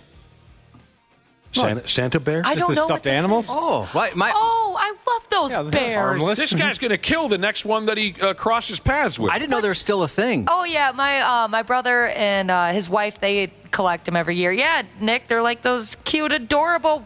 They're usually white, I believe. Or no, maybe they're always different, but they're big. They're big bears, and they usually got like a little sweater on, and it says the year on it. It says the year? Yeah. All right, I'm sure I'd maybe recognize one if I saw one. Those were huge. Yeah, they were. Young. They're so awesome and cozy. No. We still got a couple in the basement. Oh, no. What? I got a text from Porno Jesus. we talked about family board games on Christmas. The family sing-along. This might be the ultimate evil. Porno Jesus knew a family that would put on a play together. They would put on a Christmas play. That's fantastic. Secondhand embarrassment just thinking of that. Someone's going to play Baby Jesus, and then Uncle Ronnie, Donnie, and Cliff, they're going to be the three wise men, and we're going to play it all out. Action, everybody, action! I love my family, but I don't think there's not a single one of my family members that could convince me to do something like this. Like, they just must be all, like, passive-aggressive people. Like, just, yeah, sure, I'll do whatever you want. Dude, they would put on a family play. Oh, That's what we're doing a this Christmas Carol or something. Are you going to try to put that together, John? Well, I want to and pretend I'm dead serious about it. Like, this means the world to me if we could do this. You could, and I bet because of your deep down talents, you could write up a script in an hour or so. Yeah, have a long script with like 3 acts, Josh. And just plop it down on the table for everybody. Your daughter would be a star. Yeah, she is. Yeah, they're all hilarious in their own way, but you're right. Yeah, she would probably nail that thing. That's incredible. The family play. That's the one. I have COVID every Christmas. Before it was even a thing. Yes, if my family decided we're going to perform a show, unless we play out. I mean, we play out something that has nothing to do with Christmas. We play out a scene from Slapshot. Then I'm in, and I want to be Reg Dunlop. Man, can you imagine? I can imagine you going to the CDC, going, all right, how do we make this COVID stronger? We need it more viral, more stronger. Seriously, my mother's writing up a play. Hurry up. She's almost done writing up a family play. Stop coming up with ways to stop it. What are you doing to me? Oh, yeah, some of you have it tough. I thought that. I didn't think some of these things really existed. Yeah, I thought it was just in the cringy movies. Hoo-wee. I can't believe that. Dude, that's just tough. That would be so uncomfortable. You want to pull it? And by that, I mean the plug? Yeah, let's pull it. Happy 9th anniversary to Medical Chicken Lady Sheezus and her hot hubby. Happy birthday to a good friend, Cole. To Rover Wrenchin' Joel, happy birthday to you from the original toolmaker Jesus. Retired detective Jesus, and a happy birthday wish to his daughter Maya Sheezus, turning 12. Retired detective, that's interesting. Yeah. Happy 39th to Saw Pat from your bro. Only losers watch overpaid winners, Jesus. Happy 51st to Waiter from Schwing. And if it's not too much trouble, please join us again tomorrow. We'd miss you if you didn't show up, wouldn't we? No. We would. I think most of us. What I mean by that, certainly I'd missed our listening audience. Sorry, I got lost in the message. I was more or less reacting as if I didn't show up tomorrow. You wouldn't miss it. Boy, I don't know what I was trying to say. Well, it was comical. Of course, we want folks to return tomorrow, and if they didn't, yes, I would be heartbroken. No question about it. I'd miss everyone. Missed everyone. So please, if we can guilt trip you into coming back tomorrow, please, please, please do that, and have a heck of a hump day. The 93X Half-Assed Morning Show. 93. The 93X Half-Assed Morning Show podcast is sponsored by Standard Heating and Air Conditioning. New episodes drop each weekday. If your podcast platform has ratings, go ahead and give us 5 stars and maybe give our enemies 1. Thanks, and here's a word from our sponsor. Standard Heating and Air Conditioning wants to wish you a happy holiday season and wants to let you know that Standard Heating is ready if you face a heating emergency. Their expert team is available through the holidays to make sure you stay warm and safe, no matter what. Become a Smart Club member so that you'll have peace of mind knowing that you're covered for the upcoming winter season. For more info or 24/7 emergency heating services, call 612-824-2656. Comfort you deserve since 1930.